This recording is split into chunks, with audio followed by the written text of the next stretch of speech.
Law of choices, reclaiming our power.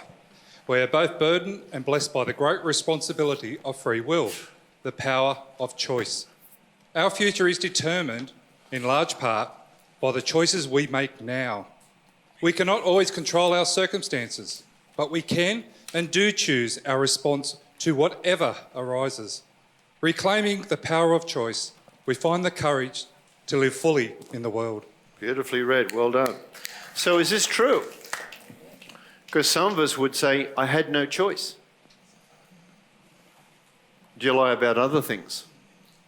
You always have choice and you will choose the thing you think is the best for you. But people will start a conversation.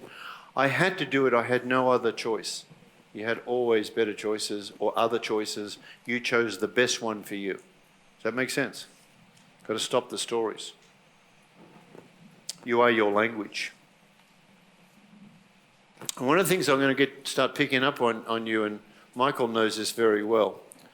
People start conversations with, when you go to a restaurant or to a checkout, you know, and you say, thank you so much. And they say, no problem. Or they'll say, no worries. Who's ever heard that, by the way? Now, I want you to understand the language that you are. The human doesn't understand no, doesn't hear no. The ego only hears the word. In fact, the Bible says, and first there was the word, and the word turned to flesh. What does that mean? The word creates everything. So I don't want you to think about a blue rabbit. I don't want you to see a blue rabbit. I don't want you to see a blue rabbit with an orange nose. Do not see a blue rabbit with an orange nose. Do not imagine that that rabbit is on purple snow under any circumstances. Don't see a blue rabbit on purple snow. Can you hear how difficult that is to not do that? Because it's the not hearing the no. So when someone says to you, no problem, you don't hear the no, you hear problem. Oh, I'm a problem, unconsciously. No worries. Oh, I'm a worry. You'll be amazed how you say this, right, Michael? How many times have you said it to me on every conversation? I clocked up 6 on one conversation before I couldn't stand it any longer. And he's been working on it ever since. He's doing great. And then he starts hearing everybody else in his team say, no problem, no worry. Right, Michael? And so he now says, oh, excellent, that's outstanding. He now catches himself out. We even have our team say no problems, no worries, right, Michelle? And they're starting to catch themselves out. And you might say, well, you're not a problem, really? I'll tell you the most interesting one that people say. Listen to this one. When they break up from somebody. Oh, I'm so sorry. The last thing I ever wanted to do was hurt you. Now hear the language. The last thing that I wanted to do was hurt you, and I did. That was the last thing that I wanted to do. Do you think they're meaning to say that? They're just unconscious. Bumping around, unconscious. You are your language. When you get back to planet Earth, you're going to meet a lot of aliens. Oh my goodness. They'll say, oh, the last thing I want to do is hurt you. They'll be, no problem, no worries. And the other one, they say, but. That's us, but. They'll say, I'm a really good father, but I forgot my child's birthday. What they just do is take out the first part of the conversation. By using the word but, they take out the full part of the first conversation. You'll be amazed how many buts you go through. I really want to do this real estate course that you're going to show me, but I don't know if I can do it. Can you see? You just took out the first part. The language replacement is, I really want to do this real estate course and I'm unsure of how to do this. Can you see that's still existing and both are existing? Of course, this was all explained to your mother and father at school and education, but I'm just going over old things again. So when they say in your team, no worries, no problem, just say, that's excellent. All together? That's excellent. Let's flick our fingers. That's excellent. That's excellent. And when they say but, you say and. All together? And. We'll get it. You are your language. Before you speak, I'll hear. You'll be amazed how disempowering your language is to you and why you are where you are. Who's learning some things here? So we're teaching a language of abundance, a language of prosperity. These are just small things. What you're going to learn about your identity and this whole change is that we use very tiny things to move big things. You'll be amazed how small a difference you make to how big the change will be. This is a trick the ego's doing on you, thinking you've got to be momentous. One of the ladies came and I was giving a hug and she says, I'm right out of my depth here. And I said, that's good, that's why you're here. Because she's seeing that all this big change. If you were driving from Sydney to Perth and you moved your steering wheel 3 millimetres from straight ahead, you'd end up in Darwin. This tiny, tiny thing will change over distance enormous. If you improve yourself 0.01% a day, you'll have 0.03 a day, you'll have 100% change in a year. 100%. Just this tiny, tiny, tiny thing. It's all about habits. It's like make your bed when you get up. It's amazing how orderly things become. My wife and I have an agreement. Whoever's ever last out of bed makes the bed. And order and movement starts showing up in your house. There's a 5-second rule. 5, 4, 3, 2, 1, do it. I want you to write down the 5-second rule. 5, 4, 3, 2, 1. When you say, I'm going to go to the gym, go 5, 4, 3, 2, 1, do it. I'm going to pick up the phone and ring that person. 5, 4, 3, 2, 1, do it. I'm going to whatever you're going to do. 5, 4, 3, 2, 1, make a decision. Do it. Stop the procrastination. This is if you thought about it and you want, and this is what you want. I'm not saying step off a cliff. I'm saying, think of what you're doing. These are choices you make. Choices. It's your choice to be financially independent. It's your choice to be a pensioner. You've got to be conscious to the choice. Your choice to choose who you're going to be with. Your choice of who am I going to be with that person. Am I going to make it safe for that person to be with me? Or am I going to be my typical asshole person that I am? Am I going to be kind? Am I going to be considerate? Kindness is the closest thing to love. Or is the ego going to prevail here? You're going to be kind to your team. Or have you already made your decision? I'm not talking to him. Don't like that person. This one's a real difficult one. You bring your stuff. People come into this program, bring their bags and stuff. They're coming in, bringing their stuff. They come into relationships. They come into a relationship, bring their bags in. And they unpack the bags, bring all their shit into here. I got my shit. This is not working. Okay, I'll take my shit. Off they go to another. And they're looking for a relationship and they keep bringing these bags of shit with them. Then they get this bright idea, I'm going to go overseas. Trouble is they take their head with them and their bags of shit with them. There they go. And they keep finding these people. You've got to give it up. You've got to be willing to give up this shit. This bags of stuff you take with you everywhere you go. The ego has got you very heavy in this. You'll notice I ask a question often to the people who stand up, what's your greatest challenge? Hear that question? Quality of the question will determine the quality of the outcome. I want you to write that down. The quality of question will determine the quality of the outcome. And here's my question to you. The quality of question will determine the quality of the outcome. And the question should be, what's your greatest challenge? At a lunch break, I want you to have a talk about that. What is the thing that's in the way? What is the thing that blocks you from your success? What is it that blocks you from your love?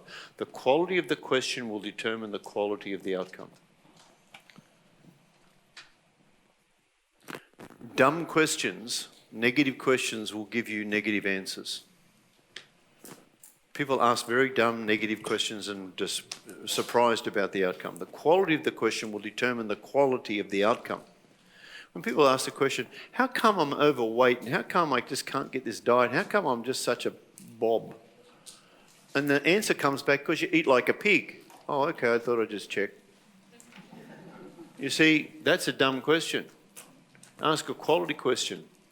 How do I get trim, taut and terrific? How do I get a succulent, sexy person? How do I get, that's a quality question. You need to go to the gym. You need to have someone to work out with. Can you see it's different question, different answer.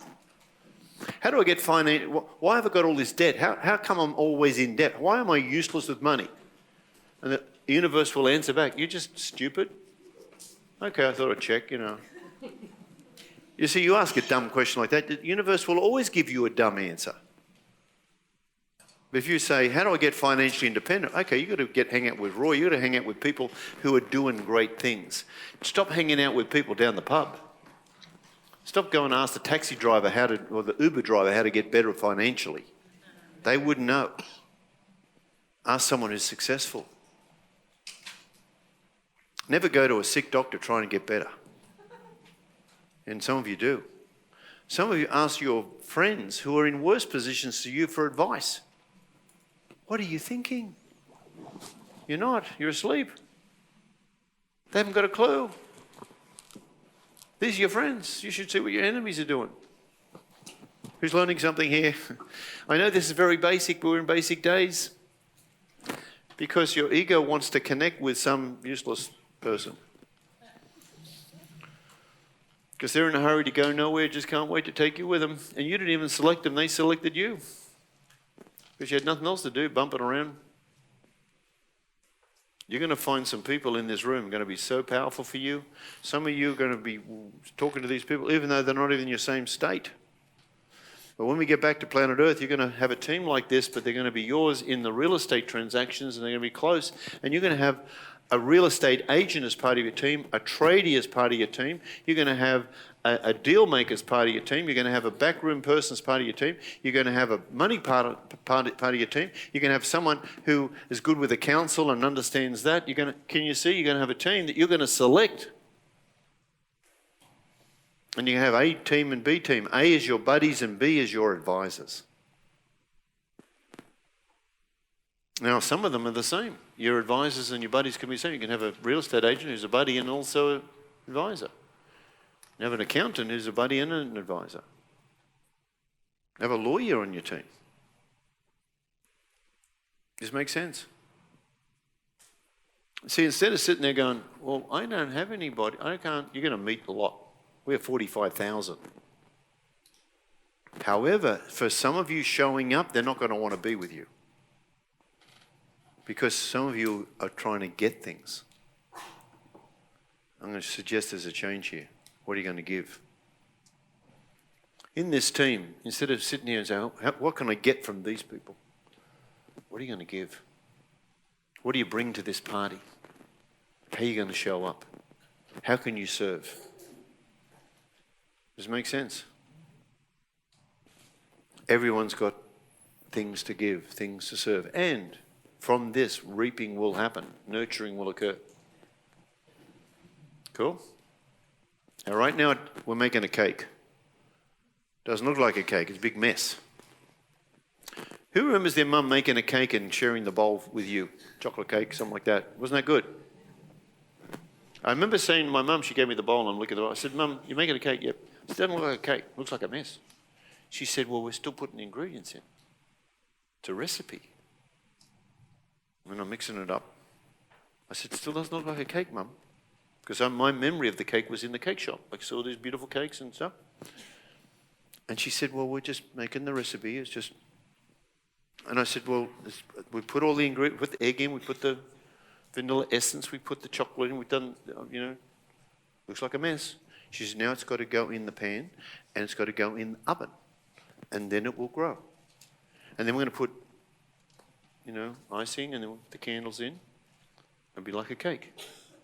And lo and behold, my mother was right. It came out beautifully. This is the cake we're making here. Right now it's a mess. Putting the ingredients in. We're going to put the egg in. Make sure you put the egg in. Egg's a binding thing. Leadership, egg. Essence. Because the ego is trying to destroy this before it even begins. It's already nasty. It's already trying to figure out how to make this not work. You got it? It's already speaking to you. I know. We know where you live. We know that horrible brain that you've got sometimes. You go to the darkest place. But I also know there's a beautiful place in you. There's a heart that wants this so badly. There's a heart that will show you the truth, and it's your good spirit. It's your magical one that will take you there. Listen to that one. That's the one that's going to make the difference. Does this make sense? So we're going to show you this real estate transaction. I'm going to put this half a dozen chairs out here. We're going to get you to play the parts of the purchase of the real estate agent, the vendor, the various ones. And you can play and you get some points. There's not much to do. You can just play this part. I'm going to show you how to do it. It's 47 steps. If you want to open your manuals up, and if you go to the real estate section, you go to page 59. Now, we're not going to go through all these steps here. You can do that yourself. At 59, there's 47 steps to makeover magic. You all got that? On page 58, real estate trading. First transaction, step by step. And here it is, shortest time. Minimum risk, maximum profit, smallest amount of money in, ease and grace. You got that? Target, this example here, type of transaction, makeover. Local area, this case, Robina. It should be your area wherever you live, or where you wish to live. And that's important too. This example is $500,000 property. Asking price, $590. Your market value is $500. Your buy price, how much? $450. Now, what does that mean? We're buying it under the market. Yep, 20% of all the market is sold under the market. 20% of the market is sold above the market. Why is that? Well, people do. 20% above. Who's been to an auction and seen someone pay too much for something? Who has seen an auction pay a fair price, the market? Who's seen that? Who's seen someone buy a property under the market? Who's ever seen that? Yep. Now, 20% is under the market. Who's ever bought anything under a discount? You know, a shirt, a lounge, a car, anything. All of you. Who's paid retail and discovered later that they could have bought it cheaper? You went to Bali on the beach and you paid $10 for this $20 shirt, and then your friend came back and paid $3.50? They're just better negotiators than you. And when you save $15 on a shirt, because you got 20, 30% off, when you do a real estate transaction at $500,000 and you save 10%, you save $50,000. Can you buy some t-shirts in Bali with $50,000? Because some of you have been taught to play such a small game. Because your mother, who's a multimillionaire, said, look after the pennies and the pounds will take care of. That's why she's not a multimillionaire. Look after the big money. Sure, look after the little money, but look after the bigger money. It's interesting how great negotiators you are at Coles or Aldi, but not in your real estate transactions. It's interesting when you go and buy a car and the dealer's laughing at you as you go because you paid retail. And it's maybe not you that should be doing this. Maybe it's someone else you want to send in as the negotiator. Does that make sense? Now, what does it mean when a person has to sell a property, mortgage in possession, divorce, something, and you buy the property $50,000 under the market? How safe is this transaction for you to flip this?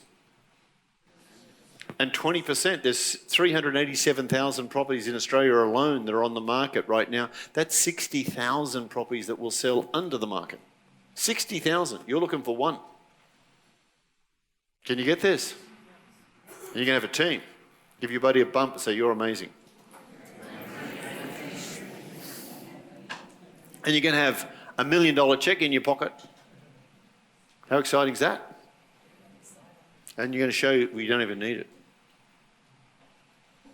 Can you see how safe it is when you buy a property under the market? You've already made your profit. You're not looking, and I want you to get this head straight on this, we're not looking for growth. I'm going to tell you this 7 times. We're going to make our profit within 3 months, 6 months. We're going to flip it. We're not, oh, this is a growth corridor, says the real estate agent. We're not even looking for that. We're going to make our profit before we start. I want you to write this down. All profit on real estate is in the purchase, on your orange books. All profit in real estate is in the purchase. The profit's in the purchase. It's in the negotiation. How safe is that? Now let me tell you loud and clear, there is no guarantees. But is it safer when you've already bought it under the market? Now what you think is the market and what will be the market may be 2 different things. I'm going to show you how to get to the market. How to look up RP data and check things out. All profit is in the purchase. You make your profit on your purchase before you begin. Now, if you want to do buy and hold, which is different from trading, we're going to do commercial properties. We buy and hold them because the yield is so high. What that means is the rental is so high. It's like a 7, 8, 9% net return. I'm going to be dealing with this. Where a residential buy and hold is like 3%, 2%. Horrible. The market values of some of these properties are so out of kilter for the rent that's being paid that it doesn't make any sense. Who's got properties here? Who's got negatively geared ones? In other words, the rent is greater than the mortgage payment is greater than. So this is called losing money. And the people who have taught you into this don't know any other way, but this is what you've got to do. And they make money. Everyone in this transaction makes money except you. The real estate agent made money. The tenant's very happy about the consideration you're giving and supporting their rent. The government's very happy about the stamp duty. The lawyers are very happy about the fees you pay. The banks are very excited. They're all happy except you, because you're putting money in. This makes sense. The purpose of investing, I want you to write this down, the purpose for investing is to create income, positive. We're going to provide positive income day one. We're not going to wait around. Positive cash flow, day one. The only way I want you to do this, and here the word negative gearing gives you a clue. You want positively geared things. Now, what is negative gearing? That means you're losing money in rent from the mortgage. Neutral gearing is when the mortgage payment and the rental equal each other. That's neutral. Positive gear means positive cash flow. It's coming out of this property. Does that make sense to everyone? We don't have to remember every term or anything, but just to get that general idea.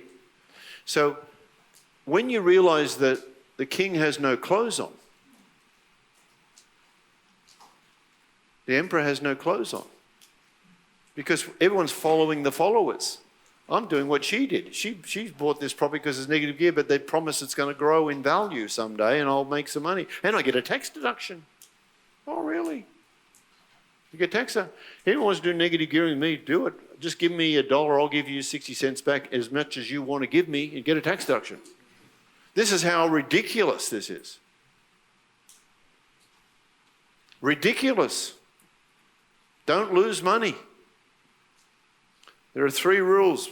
Warren Buffett has the rules. Number 1 rule, and write it down. Don't lose your capital. Is that a good rule? Don't lose your capital. In fact, he says never lose your capital. That's rule number 1. Rule number 2, never lose your capital. That's the second rule. Same as the first one. I know it's strange, isn't it? Could you imagine? There's only 1 really, but he says there's 2.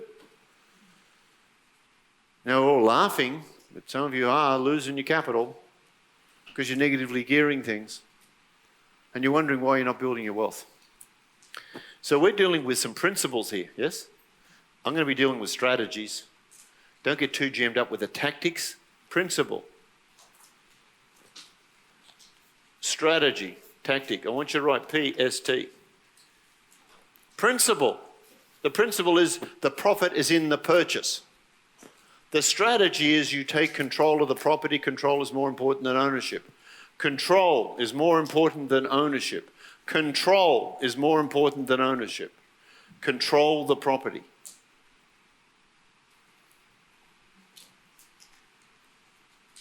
Control is more important than ownership. See, the bank doesn't own your money, it just controls it. Can you see? It's your money, but it's controlling it. And guess what it's doing with your money? Making a lot. It pays you a 0.5% return and rents it out for 20% on a credit card. Is that a good investment for them? Are they happy to pay you 0.5%? Are you happy for safety to keep it there? Of course. Your minimum return on everything is 10%. We do that in Pradium, our business. We pay 10% on all return. That's what you should be looking for. 10% is your minimum return. I'm going to show you 15, 20%. I'm going to show you higher returns than that. And the risk doesn't go up necessarily. People have linked risk with return. It's not. What does this stand for?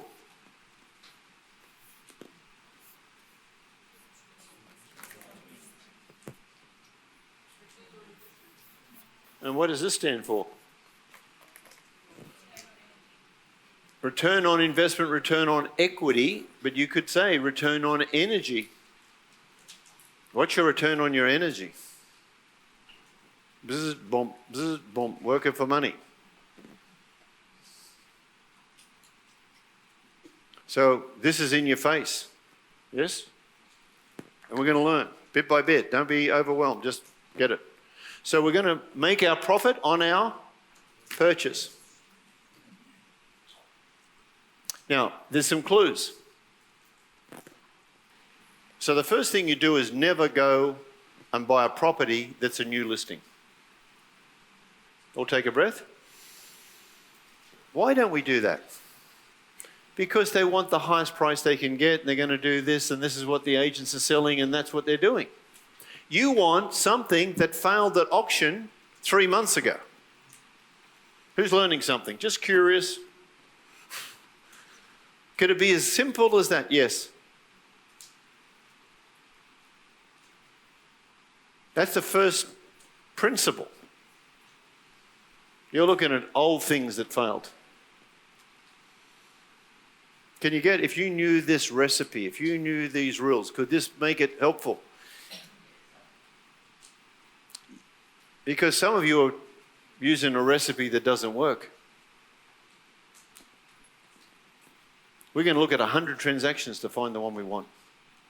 We're going to reject a lot of properties. First 90 days, you're going to find, the first thing you're going to do is find your target property. If you go to page 59, it says, number 1, choose your target area. Can you see that? Choose your target area. This should be either the area you live in or where you want to live. Number 2, set a financial goal, $25,000, $50,000 for your transaction in accordance with the 7-year plan. It should be your goal, not someone else's goal. 3, obtain council DCP, Development Control Plan, LEP, Local Environment Plan, zoning maps, and find out what's going on, relevant documents. 4, decide what type of transaction you're going to focus on, i.e. makeover, buy, renovate, on-sell, option, add value, sell option, 12 months, subdivision, DA, new development, etc. Your job, Jim, should you take this mission on, is a very simple transaction, a little makeover, nothing complicated. Just pick up 25,000, 50,000. Who likes the idea of that? Stick to that. We have people who do this program and they bring me their first transaction. It's a $16 million development project, Roy, we can hardly wait. And we had a guy do it and I said, don't do this. He said, there's so much money in this. I said, don't do this. It took him 4 years to go bankrupt and he took down 20 people with him. His ego was so big. Small steps. I want you to do 2 or 3 little transactions, get your team together, then you'll do a little bit more makeover, then you'll do a little, maybe a subdivision with a little granny flat, then you'll do, can you get it? 1 transaction the first year, 2 the second, 3 the third, 6 transactions in 3 years. Now, one of the girls came to me this morning. She says, I'm going to do 2 transactions every month. Every 2 months I want to do a transaction. Okay? This is not a sprint. Where's your team? Show me your team. You see, if you had that many, you wouldn't even be able to handle that. Where's your lawyer? Show me the agreements you've got. Show me the renovo. Show me your tradies that you've got in your team to fix up this project. Can you see? It takes time. And what's the ego got to do with this? What's the hurry? So you can lose more quicker? Can you get it? Take your time. We want to keep the money. There's nothing to prove here. Honestly, who'd be happy with an extra $50,000 a year right now? Just curious. Of course. Show me the money. You don't have to do every 2 months transaction and lose it quicker. The more speed you put in, the more likely you'll make a mistake. In a team, it's not uncommon for them to do 2 and 3 transactions in a first year. But for most people, 1, then they'll do a second one, then they'll do a third one, so it goes on. Now, Adam, who saw Adam's one? He did 3 transactions, made $300,000. Then he went and did 7 more and made $1 million in 15 months. And he had his tradie there, he had his real estate agent and his team, bang. And he set this as a goal, and one of his transactions used $1. Second transaction. Never used any money of his own. So it's great to have this example, but I don't mind this go for the mountains and end up in the hills, but I prefer to go for the hills and be there. Do you know? Be your word.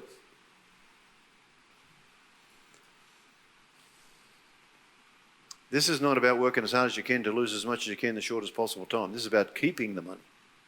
I'm going to show you a plan to build another $50,000 into this from businesses and other things you're going to do, because making money is the simplest thing. Keeping it's another story. Cool? I don't want to put a wet blanket on your things. I just want you to make sure it's appropriate. What's appropriate? My kids went, I remember, you got kids and they go, oh, Toys R Us, Dad, Toys R Us. Can we go and have a look?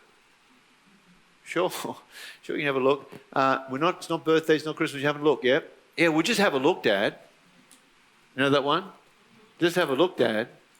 Then he comes back, oh, Dad, this is it. This is what I've been waiting for. I said, remember having a look, mate? He said, yep. But he already knew he had a lot of money because he's $1 to $1 million. He said, can't we afford it? I thought I had a lot of money. He's 8. I said, you do. You got enough you could buy this shop. He said, see? I want this. I said, good. If you want it, then you can use your money. He said, my money? I said, yeah, you can buy that. You mean I got to use my money? I said, yeah, you want it so bad. You mean my money to buy this? I said, yep. Oh, no, it's okay. I don't need this. What's appropriate?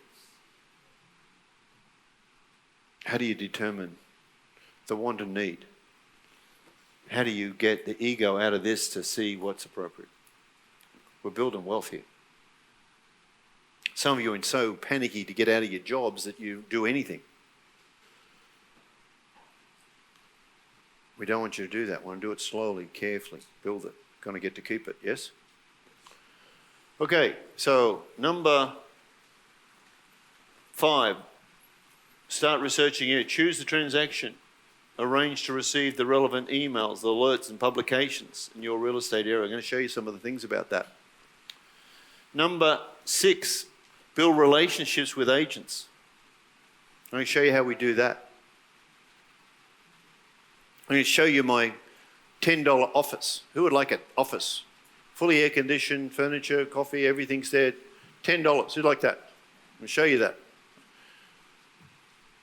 We ring up the agent. Say, listen, I want to have a talk to you. I'd like to meet you in my office. He says, sure, where's your office? Just across the road from your office. Gloria Jeans. Air-conditioned furniture, cleaned, comes with coffee. $10. They love coffee or tea. Meet with them and we negotiate. Once we know their coffee, that's what they get. Whenever we call, here's your coffee. And then we change and move them from agent selling vendor to acquisition agent. I want you to write this word down. Acquisition agent. Comes from acquiring. Acquisition agent. It's a principle. What is an acquisition agent? It's like a buyer's agent. Acting for you. Buying on your behalf. Acquisition agent. You'll need to train them because they're 95%ers. Now we have a real estate agent here in the room, or any former real estate agents. One there, 2, 3, 4, going once, any more? Stand up real estate agents. You're going to be my real estate agents on this stage here. We're going to be talking to you. Who's still currently a real estate agent? 1, stay standing, thank you. Good. Now, stay standing. If you're a real estate agent. So, if I said to you, Greg, your real estate commission is 3% plus GST, what will you do this transaction for me? I've got some property to sell. Sorry? For yeah. What's your fee? 5. What's your fee? 2.8. What's your fee? Okay, your buyer's agent. So what's your fee? 5.2. 1.2.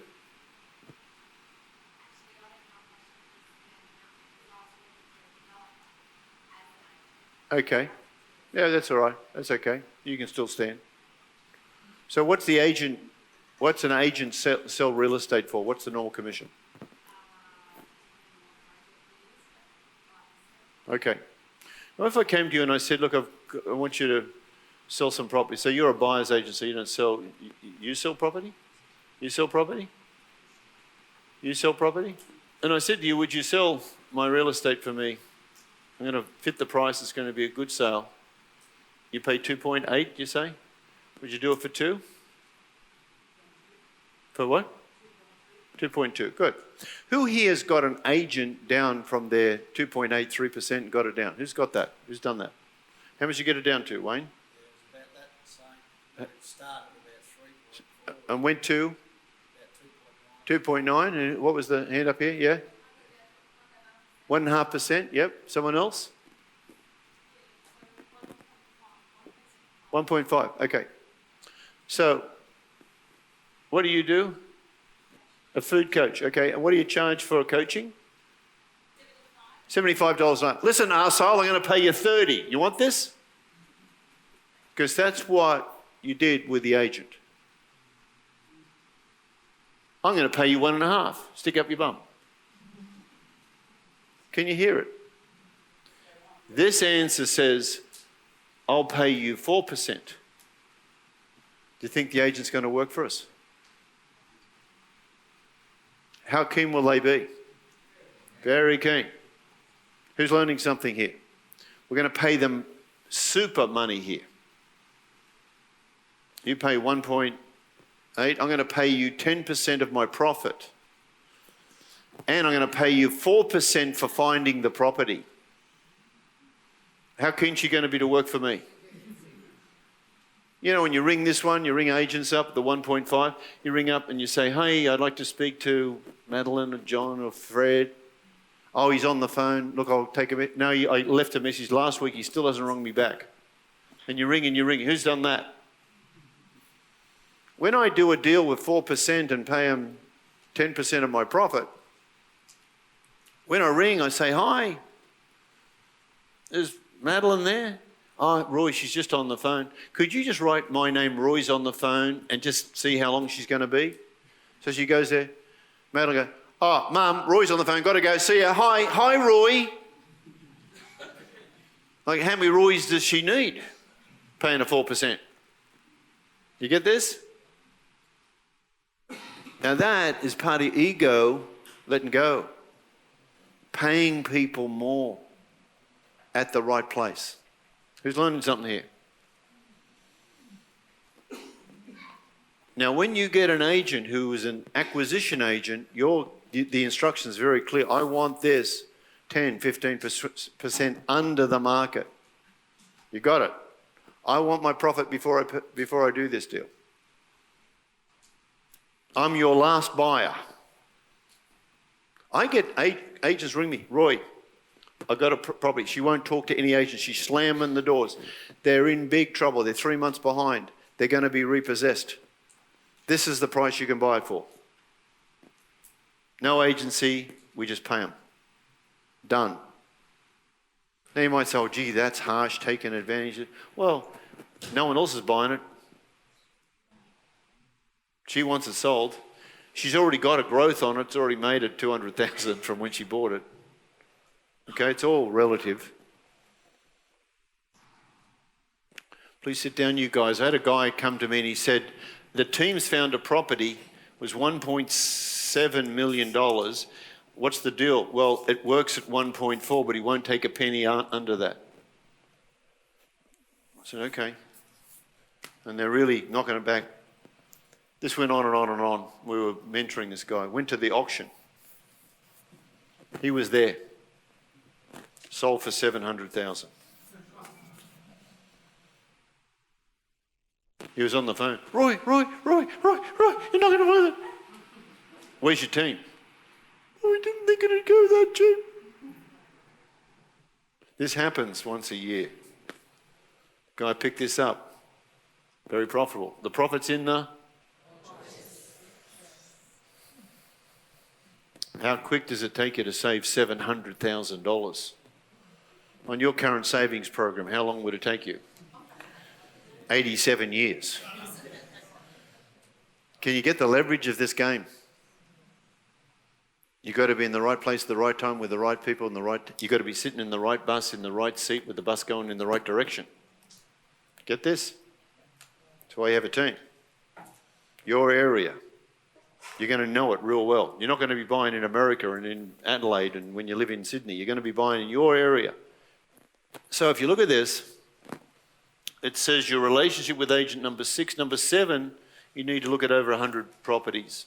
So you're saying no to a lot of transactions, page 59. Using RP data to verify the relevant data. There's a lot of other data providers. We use this one because it's the professional version and you get the whole country, and most agents pay $10,000 for the RP data. We provide it for the whole country, not just 3 suburbs, but the whole country for $2,000. We buy it in bulk and it's tax deductible. Like this course is going to be to you, and many other things will be. So the tax department pays in Australia $700 towards that for you, which is good. And in New Zealand it's the same. And then we go here, determine what type of structure you're going to buy the property. We're going to be dealing with that tomorrow. Going to be a corporate trustee of a trust. You can do it in your own name if you like, a couple of transactions, but we're going to get in this as a business. We're going to get very professional.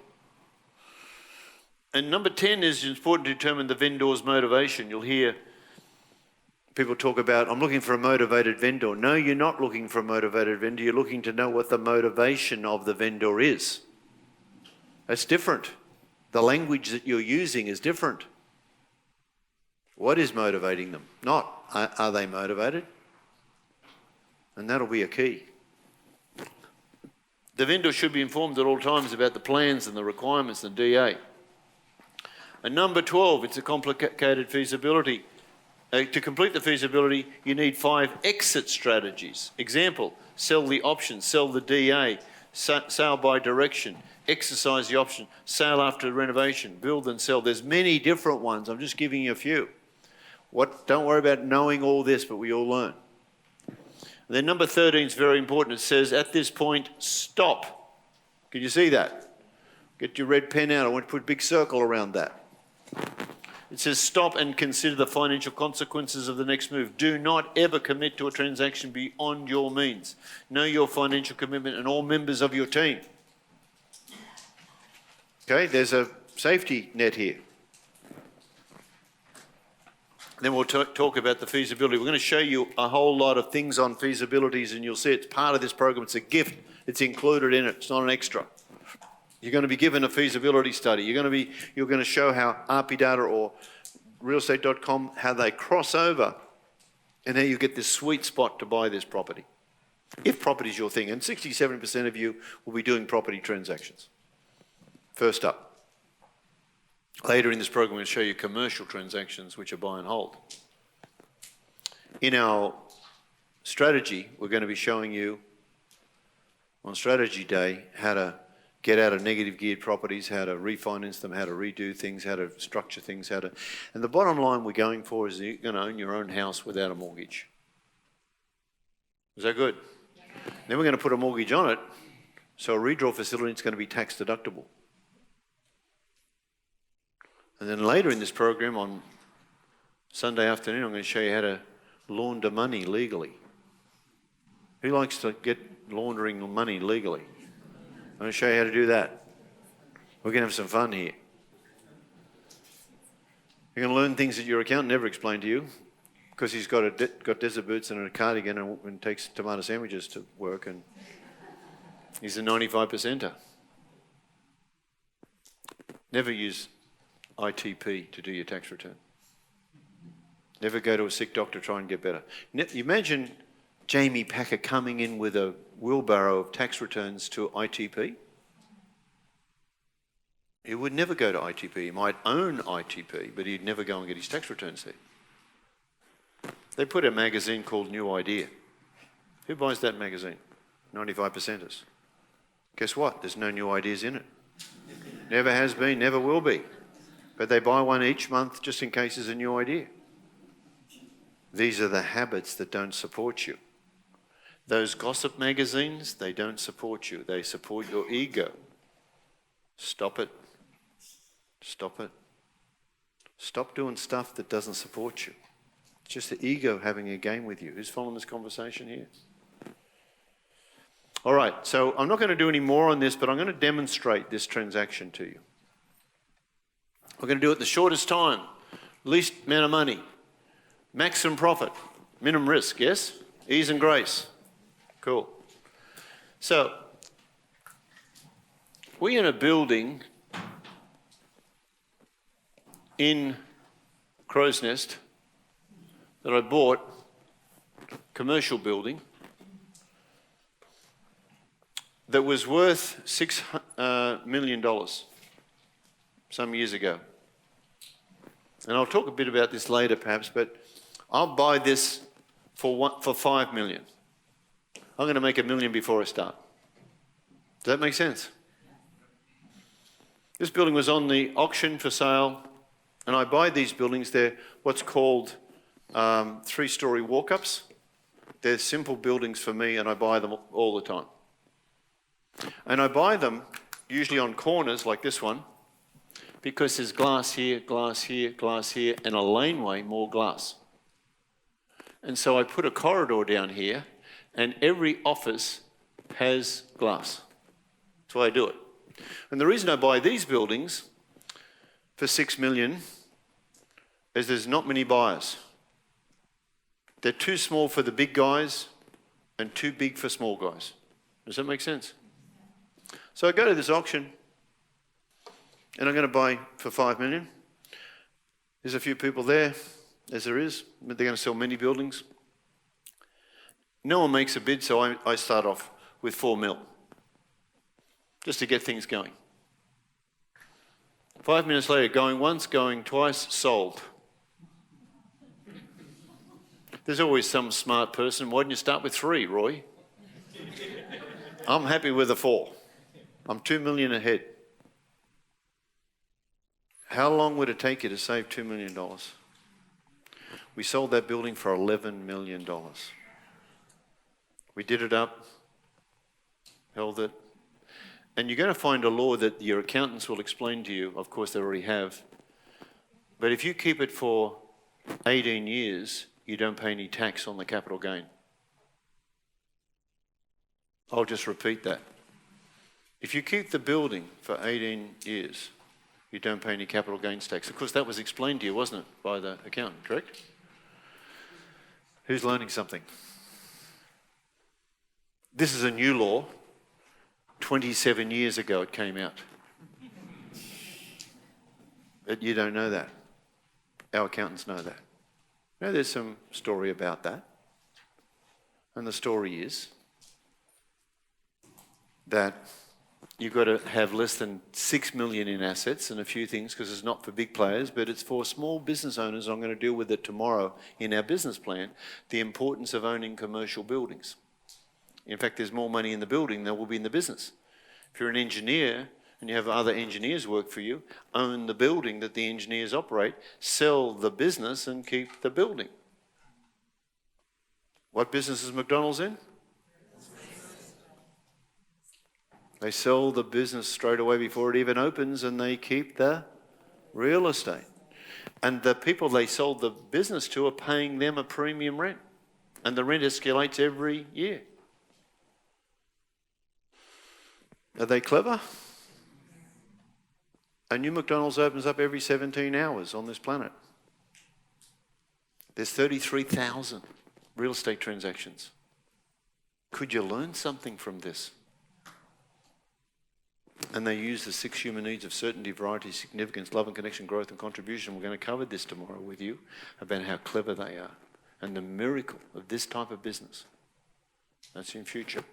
We're going to talk today just about a little real estate flip and pick up 25, 50,000. In fact, this example, we're going to make 300,000 and we're going to use $1,000. Who likes this game so far?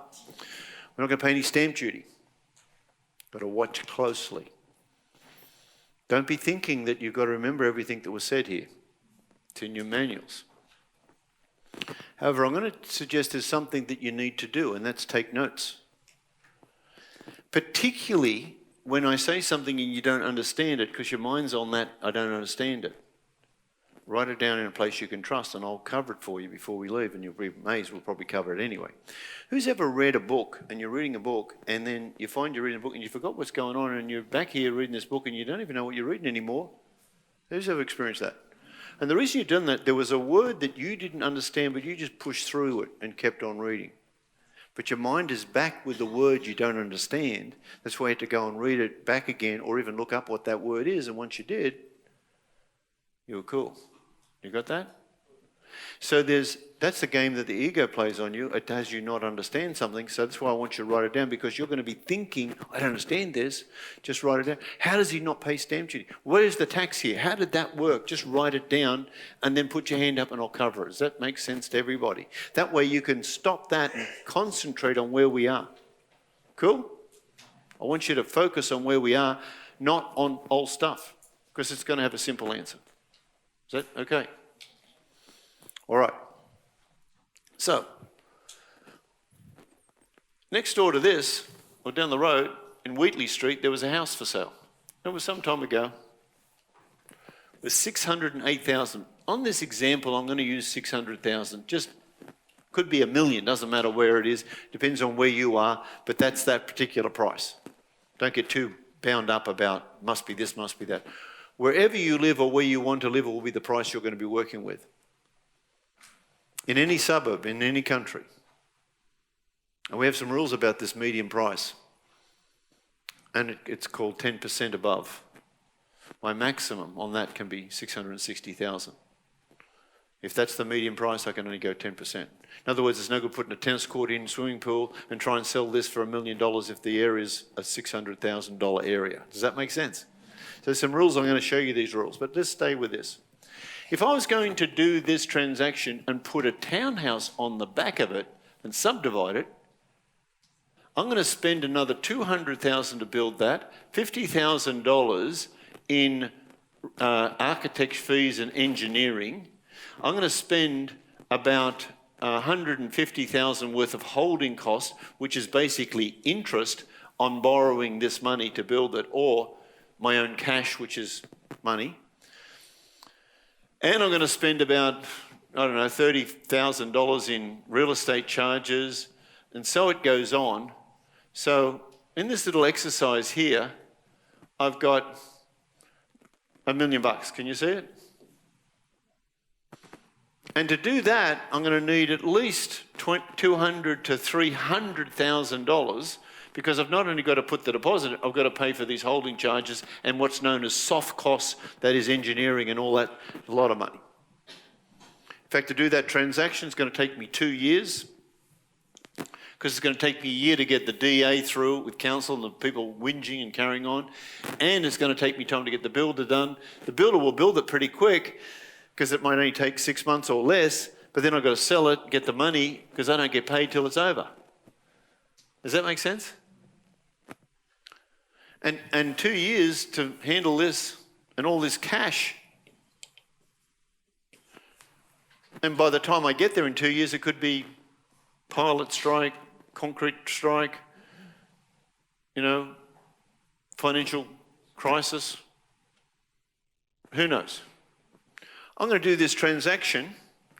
I'm going to use $1,000, and I'm going to do it in less than 6 months, maximum 12. And I'm not going to pay any stamp duty, and I'm going to make $300,000, and I'm going to pay very minimal tax.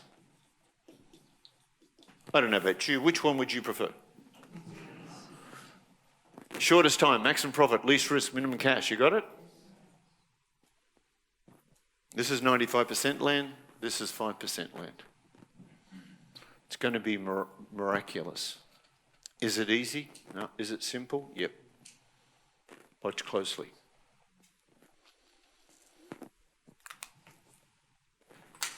So I need someone to be a vendor, a person who's selling a property.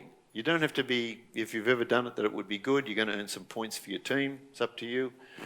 Come with me, beautiful girl. You're going to be my real estate agent, so you come here. Yes, that's you. Let's acknowledge her. Now, when you've got a question, I'm not going to answer them, but I'd like you to write them down and I'll go through it. We have this person be our real estate vendor. People ask me some silly questions like, how did you get to talk to her? Well, when I called for a contract, her name was on it. But it might not be me that's even talking. I might send my agent in to talk to her. Do you follow? There's many answers to this. Just got to ask better questions. It won't be you, it'll be in your team, the negotiator. Hands up those who like talking to people and like negotiating things. If you've got your hand up, stand up. So these people are the ones who would send in there, or they would negotiate with an agent to go in. But you'll notice you guys don't have to do this, because while some of you are sitting there going, I can't do this right. No, we're not asking you to. You'll probably be the backroom person doing the feasibility study. Do you follow? So I want you to get this right. Stop being the one that can't do it and look at how you can. Stop looking at the cup half empty, look at it half full. Start looking for how this is going to work, not why it can't. Does that make sense? Okay, so we've got this agent, we've got this vendor. She's put her property in the market. People say to me, what if it was sold? Well, I wouldn't be talking to her. I know you ask silly questions, but This has failed at auction. This is a sale that didn't happen. In your area, there's thousands of them. In most areas, there's between 1,000 to 2,000 a month. We're looking for one. How many real estate agents in the sunny coast do you know of, Michael? How many are there? How many agencies, you reckon? Rough guess. 100? And how many people in each one? Some have got 1, some have got 2, some have got 10. In your area, there could be 300 agents. You're looking for one to be your acquisition agent. Can you see? They're all fighting over the same thing. So she's got her property in the market. The agent promised her. You know how they promise things? They use things, high sixes. They speak like this, whatever this language is.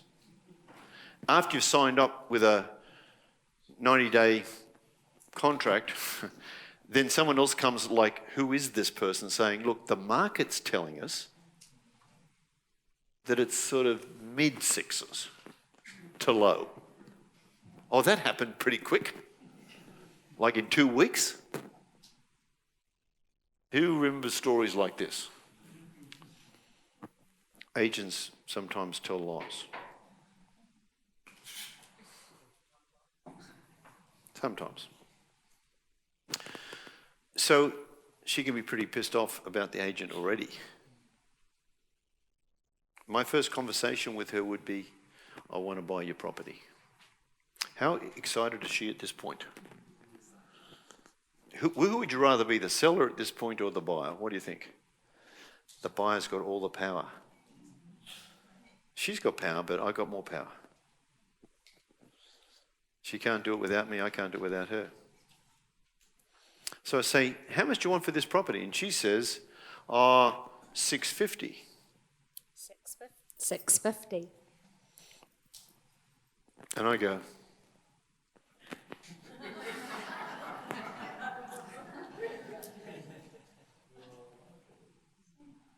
now I wouldn't be that dramatic. But I just go, oh. Are we clear? Now, I might tell her the truth, which would be good because I always usually do. I was at the auction and your highest bid was $550. Correct? Correct. And it didn't hit your market. No. And the agent may have promised you a higher price. Yeah. And we all know there's work to be done on this property. A little. Who knows when they bought a property and there was this lovely pot plant, but when they moved the pot plant, there was this big black hole. Who knows when you bought the property and you couldn't open the window because it's been painted shut. Who knows when you did the cupboard, it came off. And you still haven't fixed it because you don't use that cupboard very often. And when you put a ball on the floor, it rolls over here in the corner because it needs to be re-stumped, or, there's stuff, isn't there? And what I'd be saying to her is that we probably have to improve this house and do some work on it. And because of that, we're going to have to spend some money. So we even got to get it up to valuation. And she's nodding. Can you see? This is about a win-win plan, but it's also about the truth. Now, what we will do with this property, we'll buy it for $600. I won't tell her that yet. Which is $50,000 more than she was offered at auction. It's been on the market now 3 months after auction with all the promises. Do you follow? Is that a fair deal? But she might do this a couple of times with me. I know I want $650, and then I come back a week later, or how you doing? A month later. I'll take $620. Tell me you'll take $620. I'll take $620. I understand. You're still a bit out of our range, but I appreciate that. I'll come back in a month or so. Is that okay? Sure. Can you see? Now, usually I don't even make it to the door. But I remember doing one with a lady, and she kept doing this number, and I said, I tell you what I'm going to do. I reckon this property's worth $600, but if I have to come back again, I'm going to pay you $590 on my next trip. Look at that breath. I never made it from the door. She took the $600. Cool? Is she winning? Yes. She's winning. Am I going to win? I'm going to win too. You watch. This game you'll see here is a win-win game for everybody. Everyone's going to get more. But I'm going to make $300,000. Because I'm playing a leverage game. How long would it take you to save $300,000? Tax-free or pretty low tax. Think about this game. So, there's a word. I want you to write it down. The word is, I'll pay the $600, however, I've got some conditions. However, I've got some conditions. However, I've got some conditions. You'll hear me say this many times. However, I've got some conditions. It's not but I've got some conditions, it's however I've got some conditions. Or and I've got some conditions. And you'll say, what are the conditions? What are the conditions? My conditions are I've got to get this house up to valuation. It won't value in its current state, and I've got to get a loan. I've got to do a lot of things to fix this up. So what I'm going to do, or my offer will be, I'm going to pay you $600 a week rent, $36,000 in rent for 12 months. I'm going to get an agreement with you to sell this house to $600,000. If I don't proceed, you keep my $36,000 and all my improvements I've made on the house. Really? Yes. And before I improve anything, I'll get you to approve the work we're doing. Like we're going to put the kitchen is going to be updated. We're going to do some things with the bathroom. We're going to do some things in this house that need work because I need it valued. She can say yes, or she can say, if she says no, fine. Next. I've got hundreds and hundreds of houses to look at. Okay, before I went to her, I have this. What is this? This has her house on it. This, in the old days, used to do this. These days, you can do it online.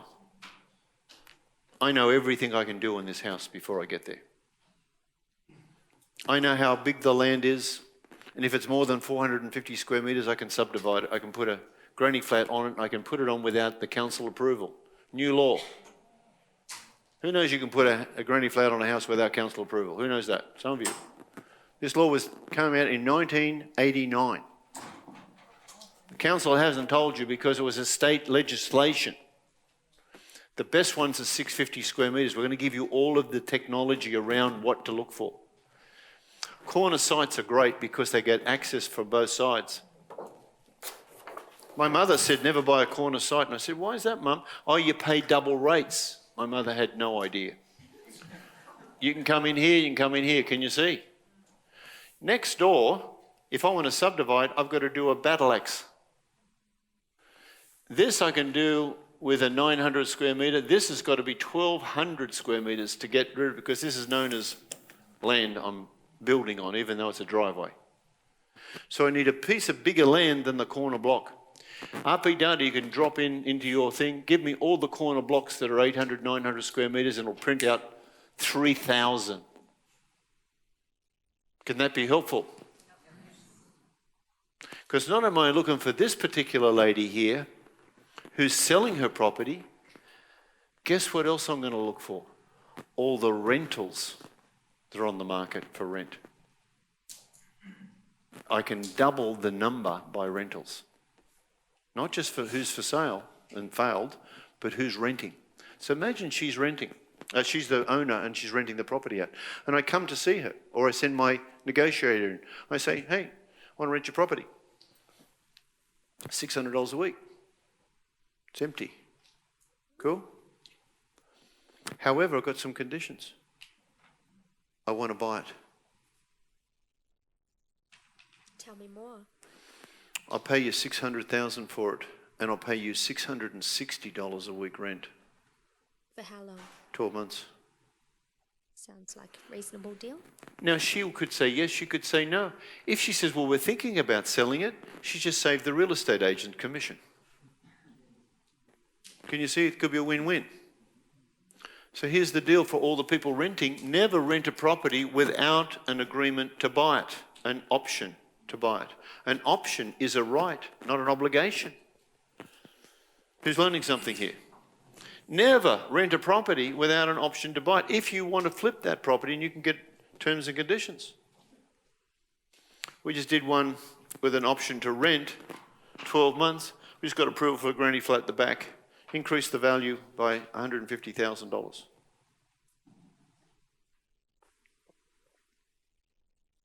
There's money all around you and you're not noticing. So much money here.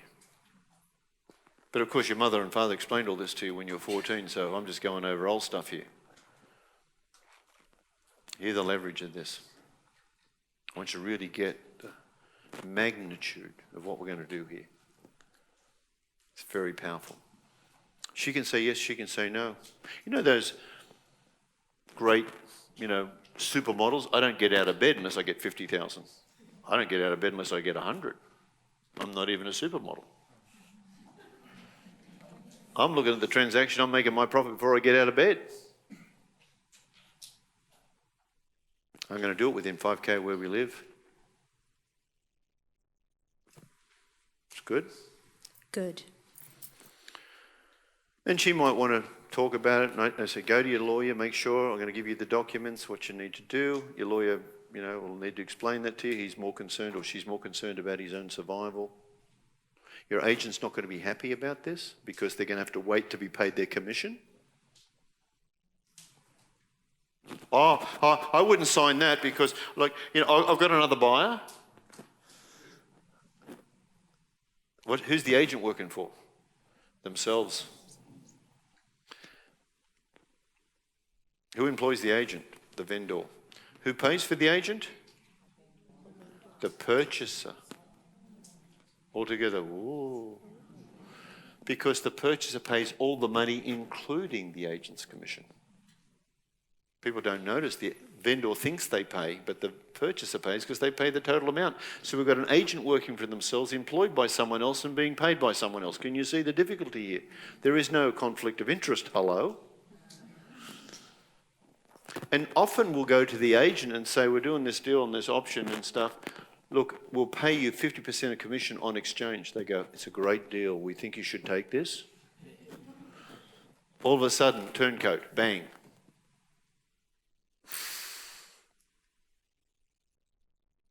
Getting paid. So let's say we have this agreement. We've got a contract with you. I've got a piece of paper. It's a contract, a standard contract. It has one page in front of it called option agreement. One page. It's got 5 things. Purchase price, time, any special conditions, consideration. My consideration is the rent. Could be $1. Could be $1,000. That's my consideration to make this legally binding, and I must pay the whole lot if I'm going to settle. And I'm going to sell it by direction. I'm going to talk to you about this. I'm not even going to own it. Watch this. Magic. Within the next 6 months, to less than a year, I'm going to pick up $300,000, and I'm going to be doing more transactions. And you're going to get $600,000, $50,000 more than you were going to get, and $600 a week rent, or $660. 670? We'll deal with you when you become a nasty person. I'm going to show you when she wants $650 and we'll still do the deal. When she wants $700 and we'll still do the deal. There's a lot of things to learn here. Okay. So, we need someone who's going to become, for our example, a draftsperson. Never been a draftsperson, but you just be a draftsperson. Who wants to do that? Yep. Come, draftsperson.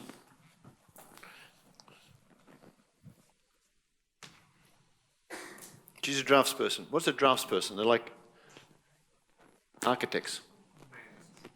Now, a draftsperson will design a house or anything, and they charge 3% for the design, 3% for contracts, and 3% for, let's call it admin. Administering the contract and making sure it happens, 9%. Now, in a transaction like this, on a $200,000 property, they'd want 10%, a $20,000 fee. Does that make sense? And they'll do it over a period of time.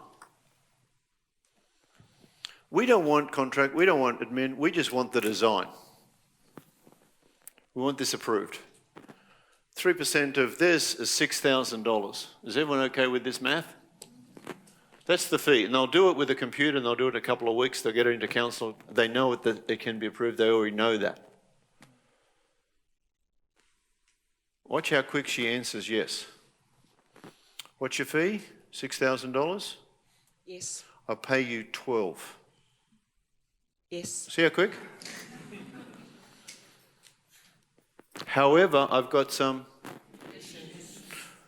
I want you to get this approved very quickly for me. And I'm going to pay you on settlement. I bought this property. I've got a contract here. I want you to design a townhouse at the back. It's going to take us 3 or 4 months to get this done.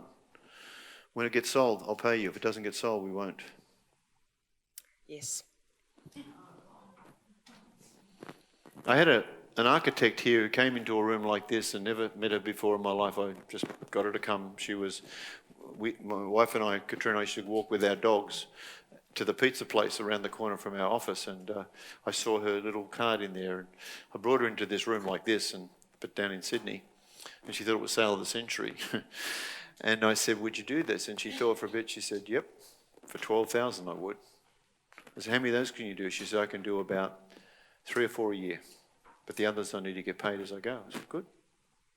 And a whole lot of the team used her to do these transactions. But let's say you say, let me think about that. Let me think about that. And she goes home and she sees her husband. And she says, I've met this strange guy. Really? Yeah. He's offered me $12,000 to do this $6,000 job. Do you think his ears might prick up? Or if it was a man going home to a woman, would she be listening?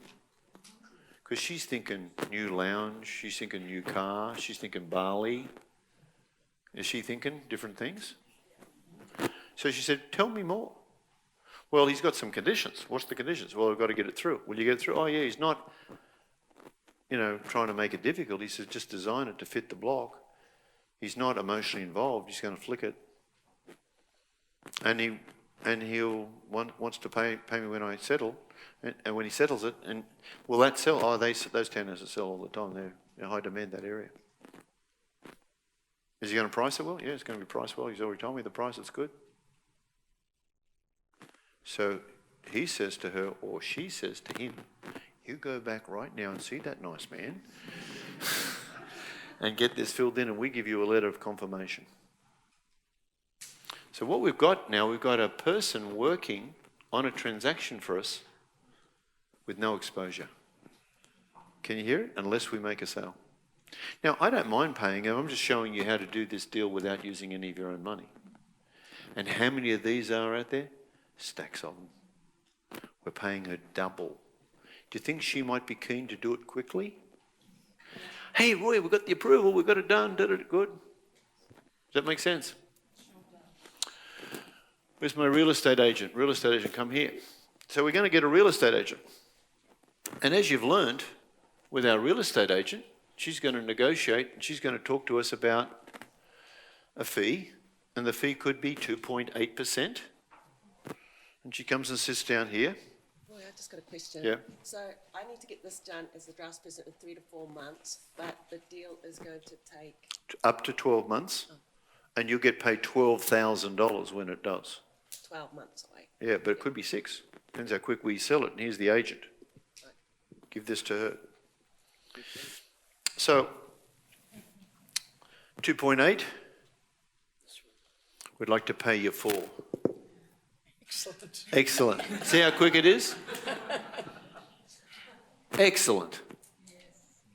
Now, I'm going to show What are her. the conditions? She's learning fast. I asked her how much this property is going to sell for. Now, this transaction was purchased for $600,000. It was subdivided, and I'll tell you the number. This house was sold for $550,000. So the land owes me $50,000. Just, can you imagine that math? Yeah. Just because it's subdivided doesn't mean it halves in value. You know, there's a funny thing about like 100 acres and it could be 300,000, but 10 acre lots could sell for 100,000 each. $1 million. Can you see it's to do with the market. What is the market willing to pay for this house? $550,000 was what they paid for that. And they paid $750,000 for the townhouse, 3-bedroom, double garage. Brand new. In the cul-de-sac off from the main road. So on this basis, at 550 and 750, we have 1.3 million. And the commission, let's just make it 3% normal, is $39,000. Is everyone okay with that math? Just approximately. And what's 4%? 52.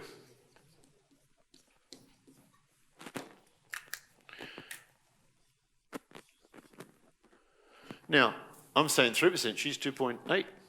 Or you would have got it down to 2 or something like that. 2% of this is $26,000. And people are very happy with $26,000. How happy are they with 52,000? Do you think she's going to be interested in selling this? Absolutely, as soon as possible. So my only condition is I want you to give attention to this. I need it get sold quickly. I want to look after my vendor. And I got here's the plans that Wonder Woman's produced for me here. And you're going to sell this house, bang, now, and this one as a property transaction, land with a builder, slab down, frame up, lock out, fit out, done. And they can pick the colours of the brick and the kitchen tiles and anything else they want off the plan package. And you're going to get paid on settlement of the house straight away. Straight away on this one, straight away on that one, they'll be done simultaneously. Happy? Yes, very Good. excellent. Excellent. I need 2 purchasers. People are going to play the part of purchaser. Purchaser number 1 and purchaser number 2. You come and sit here, young lady. Purchaser, come and sit there. You're the young lady. All right. Now, he's looking for a property. How many Nicholases are there out there looking? Lots of them. He rings up this agent, and this agent, she says, have I got a property for you? Oh, lovely, man. Just can't wait. Just move in. You can. This property's all ready to go. Little townhouse going on the back. They're doing improvements on it, looking good. You can pick it up for $650. And he talks to her and talks her down to $550, and she says, okay. Happy? Yeah, I'm happy with that. Cool. So he's now bought this. I've issued 2 contracts because I've got control of this property. I got 1 contract from her and I've issued 2. 1 for him and 1 for this lady here. Everyone up to this game? This one rings up and says, I'm looking for a townhouse. Oh, have I got a townhouse for you? This one's fantastic. I need a builder. Where's my builder? Marcus, you can be a builder. Come here, Marcus. Builder. Come and sit here. Marcus Awesomeness. He's a builder. He builds things. He's a subby. He doesn't actually build anything anymore. He used to build things. He was a tiler, or he's a chippy, or he was a carpenter or something. And now he employs subcontracts other people, slab down. He might put the frame up. He'll get plasterers to do the plaster. He'll get some brickies to do the brickwork. He'll get a tiler to do the tiles. He'll get a plumber to do the plumbing. He'll get an electrician to do it. Can you see? He's just going to organise this. And he makes 15, 20% for handling a $200,000 contract that we know how much it's going to cost because we have all these figures. And he'll make between $30,000 and $40,000. At 15%, it's about $30,000 for doing the deal. Does that make sense? Yep. Is he happy? And I say to him, I've got, through Sally here, a purchaser here that's buying this house through you. And your profit on this transaction is going to be about $15,000 to $30,000. Right, yeah.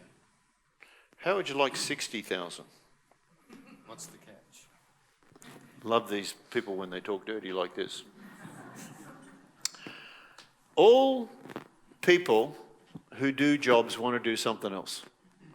All actors want to be directors, all directors want to be producers, all producers want to be actors. Him with his little nail bag on, he wants to be a builder. And take the nail bag off. In fact, he doesn't even want to be a builder, he wants to be a developer. And that's what I'm going to talk to him about through his ego. I want you to be a developer. I'm going to pay you an extra $30,000 to be a developer. And introduce you to this buyer. This buyer is ready to settle the land and going to negotiate with you to enter into a housing industry association building contract, no rise or fall, $200,000, and I'm going to give you a $30,000 bonus for looking after it and talking to her. On top of the $30,000 you're going to make on the transaction. And she'll probably want some variations.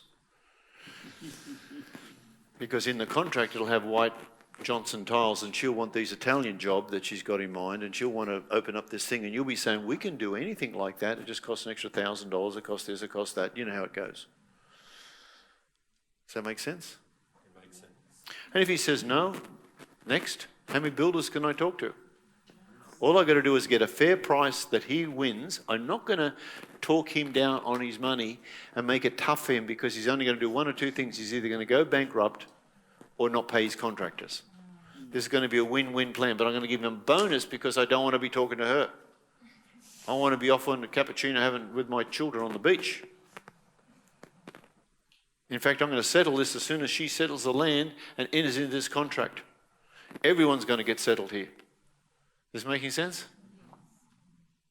I'm going to talk about all the things that go wrong in a minute, but I just want to talk about the things that work here. And in fact, I want to tell you that when you do this transaction, you're only going to end here. We're not even going to build this stuff. We're just going to get you to do a little makeover with this guy, this guy, this guy, this guy. This is extra. This is later. This is second, third, fourth, like later. See, it's quick. But I'm showing you this because this is where you're going to go. Little subdivision, very simple on one block of land. All it is needs to be bigger, that's all. 900 square metre can be subdivided. Anything over 800 in most suburbs can be subdivided in 2 blocks. And the money's in the land, it's in the purchase, not in the building. We don't take risks. There's risky stuff he's doing. Shortest time, maximum profit, least risk, minimum cash. So let's have a look where we are. We've got a deal here. What have we paid? $600,000. We haven't paid anything yet. Got a piece of paper. We've got a $200,000 contract from this man with a $30,000 bonus. He's already making $30,000 on this. This is for the build. We're going to pay this beautiful lady here $52,000 in agency commission. Correct? This beautiful one, $12,000 for the architectural work.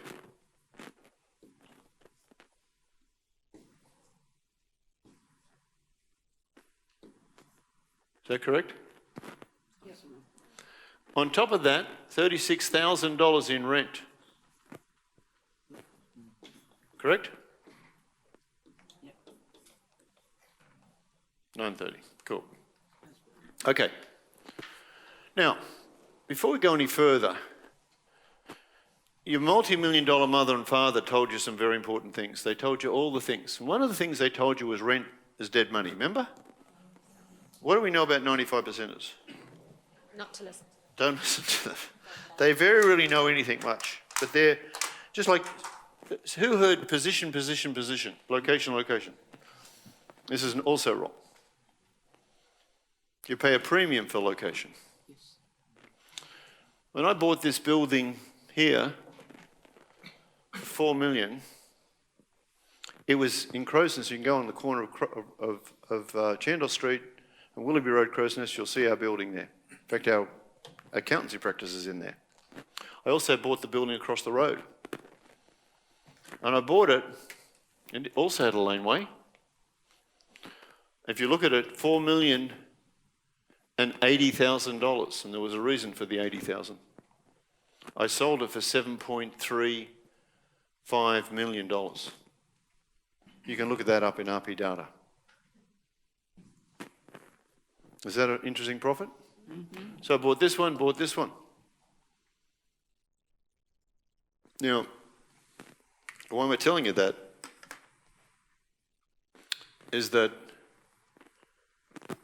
when you think about control of a property, and I'm getting control of a property through rent, I'm controlling the property without any other payments, and rent is good when I control the property. And let me explain why it's so good.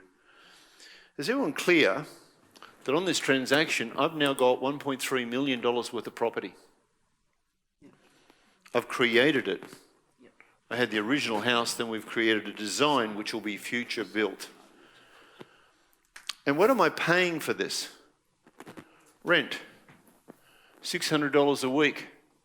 $36,000 approximately for a year in rent. What does that mean? Well, if I enter 36,000 and divide by 1,300, I get an answer of 2.769, I'm going to call it 7%.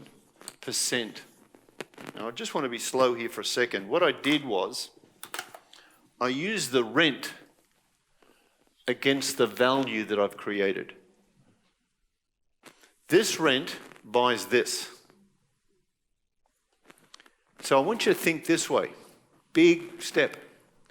Imagine going to a bank and they gave you, like this lady did, 100% loan for 1.3 million, and I'm paying 36,000 for it a year. That is a 2.77% interest rate. Who likes the interest rate? Who would like to get a $1.3 million loan for 2.7 no deposit? Who's my bank? She is. Because she gave me possession of the property. And she discounted her own value because she's looking for $600,000 in the future. So when your mother says rent is bad, rent is good, when you control the property. That's what I'm saying to you, renters here, you take an option, you control the property. Who's learning something here? Just curious. Can you see there is no application? I have to go to her to go to the bank, and she didn't ask me where do I work and how long I work there, where do I live and how long do I live there. She didn't ask me that. Here's the deal.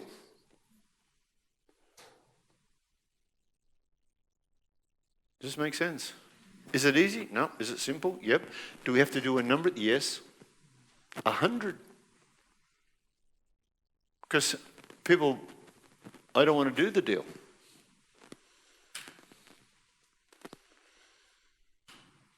Finding that person. If she'd sold it, we wouldn't be having the conversation. She needs to get this sold. She needs to get it done. She's renting, she owns it, renting it out, but she wants to sell it. She's going to save the agency commission. There's a whole lot of reasons.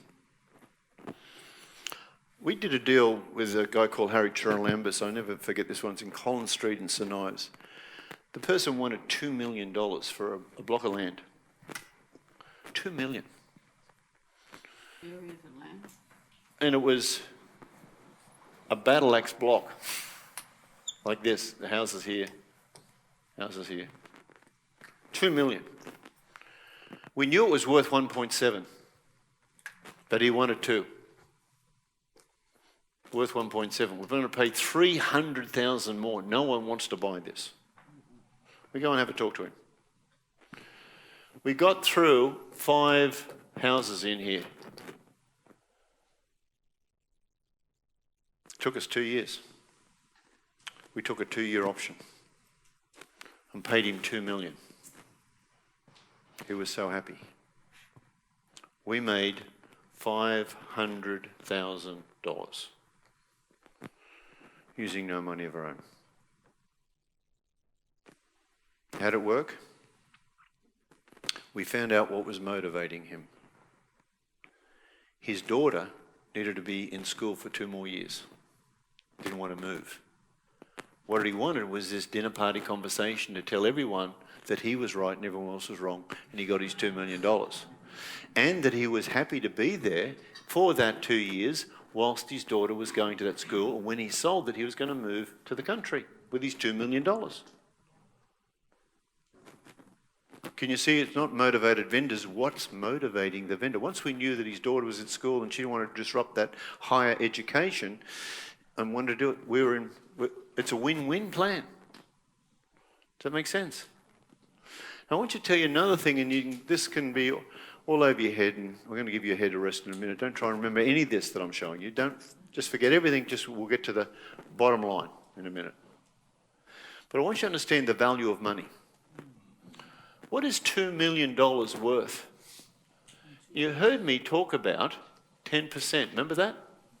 That is $200,000 a year. That's interest on this. If you borrow $2 million at 10%, it's $200,000 a year. Can you get that? Yeah. What's 2 years of it worth?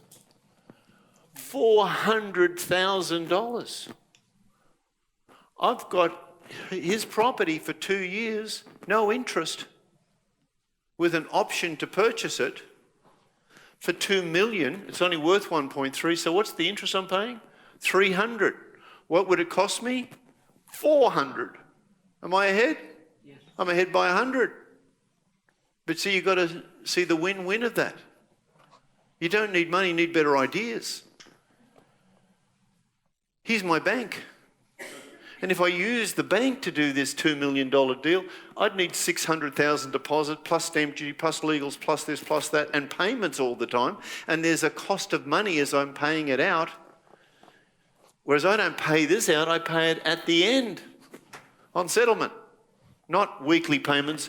And guess who's paying the rates and taxes? She is. Whilst we're here, she's paying the rates and taxes on this property. Can you get it? What's my loan? 2.77, 100% finance. Who likes this idea? Now, he gets to settle, she gets to settle. I get a call from the agent. Roy, they're all ready to go. Good. She's $52,000 up. She's $12,000 up. He's $60,000 up. She gets a 600. Can you see the win-win?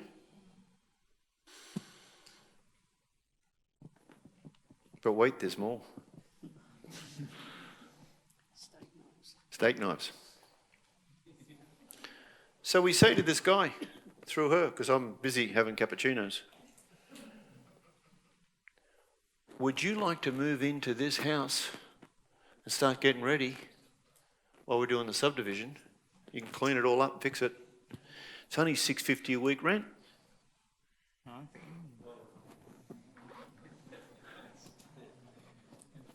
She said, that sounds good. Because it costs him more to pay rates and taxes and mortgage payments than it will be at $650 rent. The rent, it'll cost him $900 a week to buy this property. Counting his equity, that's cash, and the discount of the money plus the payments. Because people confuse themselves and they put a lot of cash in thinking the cash is not valuable.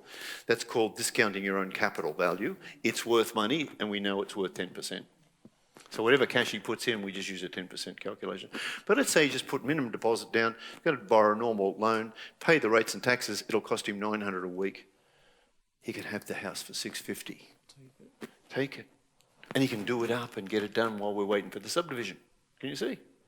So he gives me $600, I take $650, I pay her $600, keep $50 for myself, $2,500 a year. And she's paying the rates and taxes. Who likes this game? Just curious, you like this game? Say no.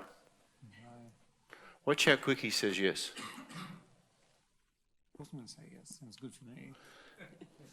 You can have the house. I need it protected. I need someone in there. You can have it for $500 a week. Yeah, I'll say yes to that. Can you see? So it's cost me $100 to control $1.3 million. Say no. Why would I say no? That'd be stupid. You just say no. No, no. Say no. No. Watch how he says yes. Yes. I'll do it. I'll take it. Where do I start? Just stop. Just stop. Every dollar you pay, the $6.50 a week, I'm going to give it all back to you off your purchase price. I'm saying yes to that. Can you see how many chances we've got here? Cash flow to me pays to her. Can you see? I can't fail here. Can you see the creation of money happening here before your eyes? Many, many things. And guess what? You don't have to do this. You just need someone who's a negotiator like me to do that. This man is a negotiator. Pretending not to be, hiding out under a bushel somewhere. This makes sense? Now, if you're the tenant, why don't you move in and pay her the rent? You've got to live somewhere, can you see? And that would be true, and it costs you money to live, and then you'd renovate the house and flip it. It's cool. But can you imagine once you do this transaction, you're looking for another one? How many can you do? As many as you want. Can you get that? So I don't live in the houses, I just put someone else in them to pay me the rent. I'm moving on. Cool? Now, I want to show you something here about how not to pay stamp duty. This beautiful lady here, this New Zealander, owns this house. She's going to sell it to Roy. Roy's going to sell it to these two other people, X and Y, just for the sake of this. The stamp duty in New South Wales is quite a lot. And on this transaction, it's probably $20,000, I'll just guess. And this one's probably about 15,000, could be 17, and this one could be about 30,000. I'm just guessing some numbers here. But can you see all this money? Bang, bang, bang, bang. There's $65,000. Taxes. I want you to say after me, tax is optional. 1, 2, 3. Tax is optional. One more time. Tax is optional. What that means is it's your option to pay it or not. Now, when we have accountants in here, they go, they can't speak. But tax is optional. You structure yourself in a way. We have a lawyer here. I did a lot of these transactions in the early days, and I kept paying all this stamp duty. When I bought this building here, I sent my girl in to pay the stamp duty. It was over $300,000. The stamp duty office pays, I think they get paid about $8 billion in New South Wales. They got a stamp. Would you like a stamp for $8 billion? Like stamp next, stamp next. They still can't make it work financially. They're still losing money. 8 billion. Do you know how much a billion is? A lot. A billion is $1,000 a day for 3,000 years. $1,000 a day for 3,000 years. Could you get by? They make 8 of those and still can't get the thing to stamp. Because, you know, you wait, you've got to get a tag, you know, you get a number, you know, you sit there and you didn't know you had to get the tag. About 10 other people came in, you got your tag. Then you wait and takes the plans. This old guy, you know, then it's flexi time, we're going to lunch, and then you go, okay. Anyway, she comes in with the check, you go, stamp next. She says, as quick as 300,000 over, so I'll disappear. So I made a decision. I went to my lawyer and I said, look, we pay a lot of money in stamp duty here. He said, well, you don't have to pay it. You could sell by direction. I said, what? We've done 20 of these trends. He said, yeah. Well, you can sell by direction, you have to pay it. I said, tell me about that. Luckily, you're here and you don't have to learn these things. So he said, well, what can happen in your agreement, you can get your vendor to sell by direction to whom you direct under the agreement. You are not the owner and therefore don't pay the stamp duty. Altogether, wow. So, 20,000 I don't pay. Now, in each state it's a little different, and some of the states now are charging stamp duty on an option. Wow. $6 on $1,000, $6, that's a lot of stamp duty. I guess I'll pay it. as opposed to $65,000, these people have to pay their stamp duty because they're purchasers. So the tax department still gets its money. What I don't want to be is paying it. Tax is optional. Cool. So this is what we're going to do. I'm going to tell you about some things that can go wrong and some things that can help here. But remember, this is as far as I really want you to go on your first couple of transactions. Little flips, little makeovers, flick them, pick up $25,000, $50,000. Who would like to do that? Good, good. So this guy's good. Let's say we get a call from the council, from our person. She says, Roy, we've got problems. Council's got their hand in the till. They're putting an administrator in there. Can't get the subdivision. It's all out. I said, gee, I'm sorry to hear that. Ring up my agent. Ask this guy if he wants a pool in his backyard. You can pick the deal up for $650,000. And later, when the council gets better, they may even do a subdivision on that. Can you see? I'm going to flick this and move out. This can happen. I've never had it happen to me, but it can happen. Can you see? But she doesn't get paid. And we don't do this deal. Okay? I'm trying to minimise our cost. If I'd bought it, I could have the same problem and I'm up for $300,000 and I'm in 2 years. Then the council gets into trouble. Can you see my problem? Yeah. So there's always risks. There's no guarantees on anything. There is nothing guaranteed. We're on a planet moving through the solar system. Our core is molten lava. Tectonic forces are moving, called platelets, and New Zealand, there's earthquakes. Devastation. So don't look for any guarantees. There is none. We're in a marketplace. But I'm going to do the shortest time, maximum profit, least risk, minimum cash that we can do, and we're exposed because of a piece of paper and a very small amount of money. Cool? I get a call from the agent. Oh, Roy, you got no idea what's going on. Well, because I'm down here on having a cappuccino on the beach with my children. Well, these two guys, they're smoking dope. They're making love on the kitchen. And the husband's found out we're in big trouble. They're having big fights. They're in all sorts of things going on. The bricks are being laid sideways. I'm going, gee, I'm sorry to hear that. We've settled the land. We're not even in this transaction. That's a deal with the builders, Yeah, that's right. licensing builders. And luckily there's $300 million to look after those kinds of events. Not my issue. Can you see? I've settled. So I want you to just get this because it's often a question we get asked. I'm selling a house here on a block of land existing. I'm selling a block of land with a plan to be built. Two different transactions. I settle on the land, my money comes. She's entered into the builder's contract because he's the developer now. I'm the entrepreneur. He used to be a builder, now he's a developer. I'm the entrepreneur. Can you get it? Yes. So the settlement will take place. I don't want to get involved in building. It's too time consuming, too costly. I'm out of this deal. I'm uninterested in this deal. Quickly. Is everyone learning that? Now, come settlement. She's there, or she sends someone down, and there's a number of people. There's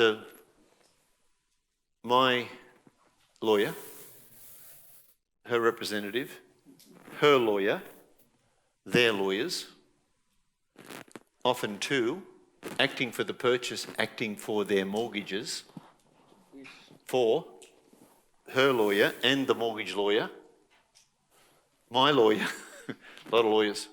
These days are over. There used to be, in the old days, you'd bring a cow in and some gold coins and there was a stamp and they'd put the gold seal on it and there's a piece of paper. None of that happens.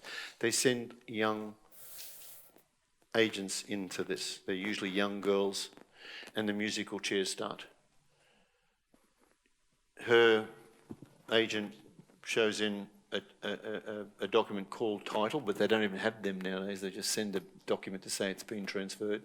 Mortgages are presented, payouts are dealt with. It's all done, if you like, almost electronically. However, a hand comes in and 300,000 comes out. It goes to Switzerland. Just kidding, just kidding. But it could. I would never do that. Because I'm going to talk about tax in a minute. However, they're going to say, did you see that hand come 300? Yeah, yeah. You got your money? You got your title deed? Yeah. You got your mortgage paid? You got, yeah, yeah, yeah. Mm-hmm. Everyone happy? Yep. Goodbye. Done. This is good.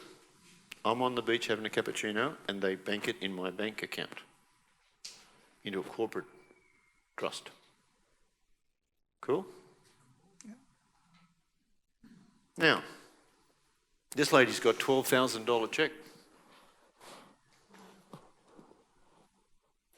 And I come and say hello. And I say, it's lovely working with you. And here are the first-class tickets to Bali. Thank you, Roy. My pleasure. I'm going to be doing some more transactions with you. Look forward to it. That's great. Hey, Sally, this that transaction, 52,000 in your account. You remember that Apple Air you were talking about? It's in the reception, waiting for you. Is that good? Tax deductible. Tax deductible.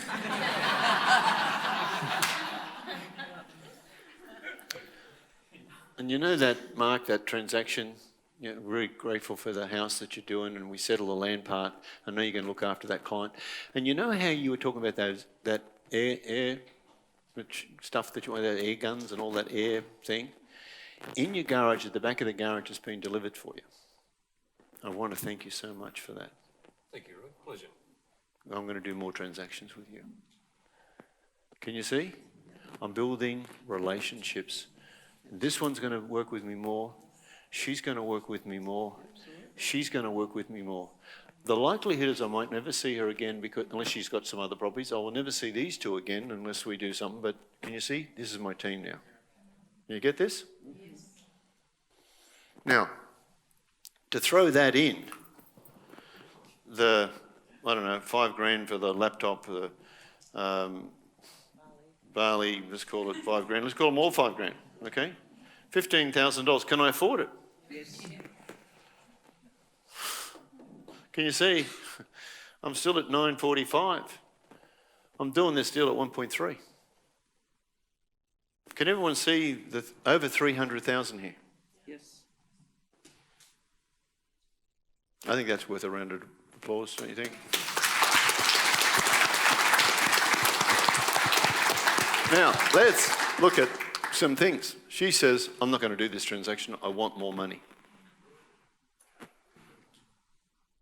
Now, you know when you go on, who's ever gone to a lounge or a car, showroom or something? I want to buy the lounge. It's $8,000. And who's got a discount on the lounge? Somebody? Imagine going to the guy and said, well, the lounge is $8,000. Would you take $7,000 for it? The guy says, you got cash? And you're, yep, okay, let me ask, it's a big discount, let me ask the boss. And he goes away, he plays tic-tac-toe and comes back and says, we can do 9,000, sorry, 8,000, we'll do 7,250. No, I want 8. Okay, you ready to go? Yeah, okay. So he goes back. She's on 8, that's good. Yep, we got, if he takes his time, you've got to wait. Spins a story. And then you buy and you're really happy. Imagine she comes in, she wants to buy the lounge, it's $8,000. Yep. Would you take 7? Sure. Take 6? Straight away. What about 5? Yep. Take it today. How's 4 sound? Terrific. Would you like to buy it now? Would 2 be all right? Can you see it doesn't mean anything? There's a game that's got to get played out, isn't there? Right? So she says, I want 650. Can I afford 650, making more than 300? Yeah. But I don't go, yes. I go, oh, gee. Tic-tac-toe, tic-tac-toe, come back. Okay, we can do 640. I've passed the hat around, we can do it. Can you see? Happy person? She says, I want 650. Can I afford 650? Yes. I can afford 650. I'll come back. She says, no, I want 700. Can I afford 700? I'm only going to make 250,000. I can do it, but I'm not going to do it straight away. Can you see?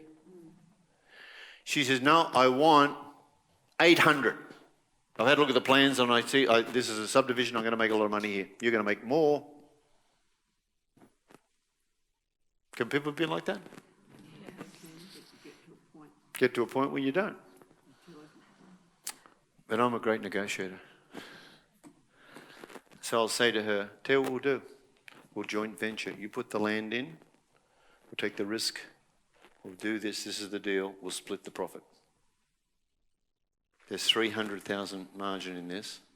Your land's in at 600, you'll get 750,000 for your deal, half of the 300, 150 more. Half of 300, 150 added to your price, you'll get 750. It's a win-win plan. Can you get it? I can pay 750, she wins, I win, everyone wins. I don't pay any rent. Can you see how many choices can we have here? Who would like Roy on the team? Just be curious, you would like Roy on the team?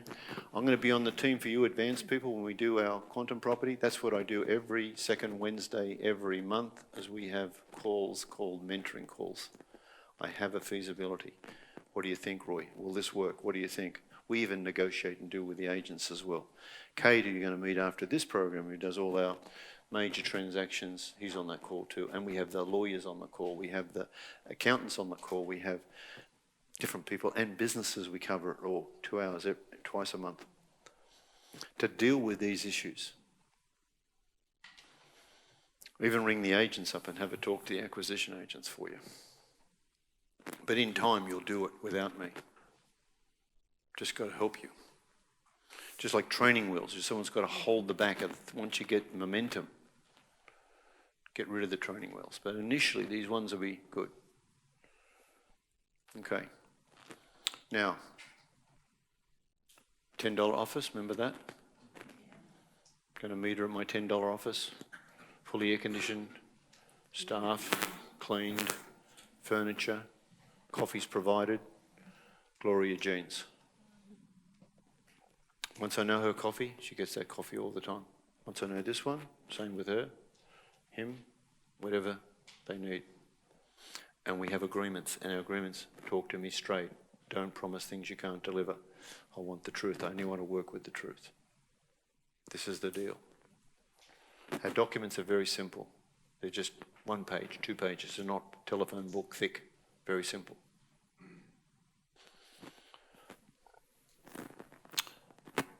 Just to deal with 2 other things. Tax.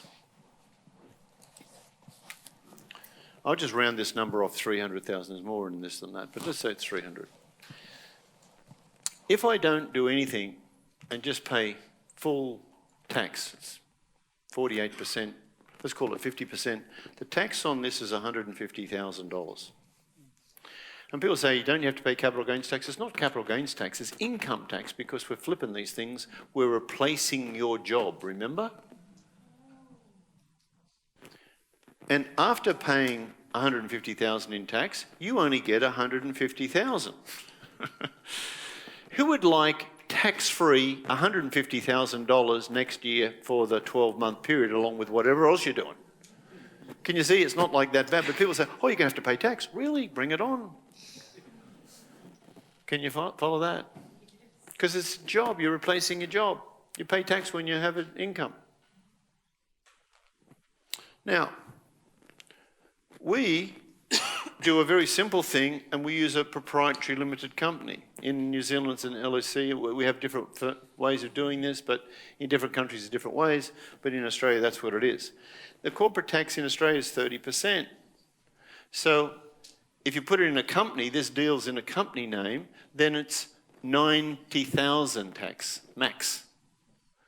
And that means I only get 210 net with a tax paid called a frank dividend, 30% margin on it. So I can take it on and not pay any tax by splitting this money to my wife, my children, myself, or whatever. And we're going to learn all about this when Nick's here tomorrow. Is that cool? Who would like 210,000 tax-free, basically? That's good. We're not going to pay that tax either. Because tax is? And that just means we've got to put other structures in place to do things. And you're allowed to minimise your tax legally. You just got to be done with precision. There's no brown paper bags. We declare all money. Do it legally, do it properly, do it correctly. One other thing, when I learnt this technique about transfer of property, I was already in a couple of transactions, so I went back to one of my vendors, because I'd kind of done it in my name and I didn't have the document, and I said to her this: would you like to make an extra $5,000? Yes, please. See how quick it is. And all I did was increase the price, but instead of me paying 20, I didn't pay any. I gave her $5,000, saved my 20, and got her to sell by direction. Do you follow? Now, I only did that once, because from that point on, all the transactions I did them the other way. But let's say she says no. I don't want 5,000. Really? Some people would rather shoot themselves in the foot. And I remember once I was on a transaction and I had a number of going and I needed to settle this transaction. Not only did I need the money, but I was over time on my option. I was running out of time. I went to the bank. Which bank? That bank. I said, I want 600,000 for 32 seconds. They said, what do you mean, Roy? I said, I've got this deal on, got this buyer, all settled, here's the documents. Bang, bang, bang, bang. I need to be able to settle this and pay the stamp duty for 32 seconds because it's just a round robin of money. They went away, tic-tac-toe, came back, you can have it for $5,000. That's what they charged me for 32 seconds, for $600,000. And they were looking after two of the other transactions. They had mortgages from this guy. They just love money. You make a win-win, they play the game. They're like, big game here. Who's learning some things here? Am I saying you do all this? No, no, no. I want to go back to very basic things. Your job, Jim, should you take this mission on? Find someone who's selling their property. Find someone that's failed to sell their property. Find someone that's got a rental that will be willing to sell the property and you be the tenant for that, with a clause to let you sublet it to someone else if you choose. You now have control of this property. It can be just a simple house with some tender loving care. That's all it is, not a subdivision. It may be big enough to put a little granny flat on the back, and that will create for $120,000 brought in by a crane, extra income, and when you do the math on that, you make a lot of money on the yield of those two rentals, and that sometimes as a purchaser will take the whole lot off you, house and little granny flat income deal, and fund you for it, and we do joint ventures on those. So there's lots of other choices here. At a later stage, you do 1, 2 of these little transactions, you may then move to this kind of transaction, where you've got enough to put a little house on the back, but you don't build the house. And then after you do 2 or 3 of those, you start doing like little townhouses, like 3 or 4. And can you see what's going on? You're slowly building your team, your system, and your money. How much money did I use in this transaction? $1,000. I could have used nothing. I could have had him pay all the rent, or if I was a renter, I'm paying my own rent. Can you get it? She's doing it as a deal when she gets paid. She's going to get paid at the end. He's going to get paid at the end through her. Can you get it? You don't need any money. Just need better ideas. But what you do need is a team. You need your A team and your B team. You need your tradie. It's going to be good because this tradie here, he knows all the plumbers and all the other people. You need your real estate agent to be part of your team. You need people who can do the backroom stuff that does that. You need more what you're not good at. Make sense? Good? Things you're getting rid of is know that rent's good. When you rent a place and take control of it, Your interest rate is 2.7, 100% funding. No rates and taxes. Cool. How many of these transactions? There's thousands of them. We're going to show you how to find them, how to look them up. And it's almost like finding old papers in the waste bin that failed at auction. But we use RP data. RP data has them listed. Just put the criteria. It's got all the listings of commercial, industrial, residentials. It's got the rentals. It's got everything. And there's many different ways of doing this. There's the rural area, which I really love. If you like the country, that's a real mystery about pricing because no one knows what they're worth. And the city folk will pay more. We sell a lot of rural places. We sell them up here. Harrison did a transaction, $450,000 on some blocks in Heaton Road just up here. We sold each block for about the same. We had 3 blocks, 900,000 profit. So, plenty of options here. Questions? Questions? Thank you, Roy. My name is Freddie, or Neo, two of us. I just have a question. Why do we have to declare to the vendor the fact that we want to maybe subdivide? I do understand we need to declare that we want to sublease. Yeah, but as soon you as don't have to. Yeah, okay. You don't have to. It's not a condition of this agreement. And Yeah.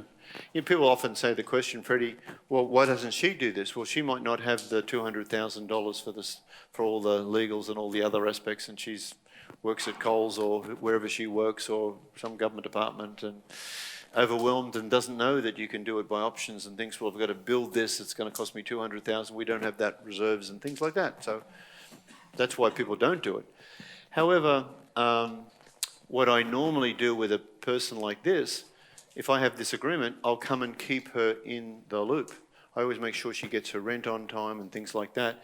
And I say, good news, we're going to do this sooner than we thought. And they go, oh, wow, that's great. Yeah, because I want to tell her that I've got a tenant in there. I don't want her going by and then there's lights on and, you know, knock on the door and he comes out, and Nicholas says, hi, and she says, where's Roy? And Nicholas says, who's Roy? So she gets in a bit of cardiac arrest. What's going on here?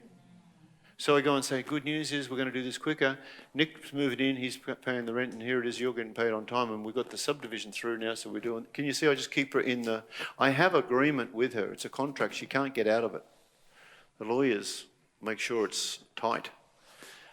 She's getting her $600,000. It's subject to certain things. That time has to expire.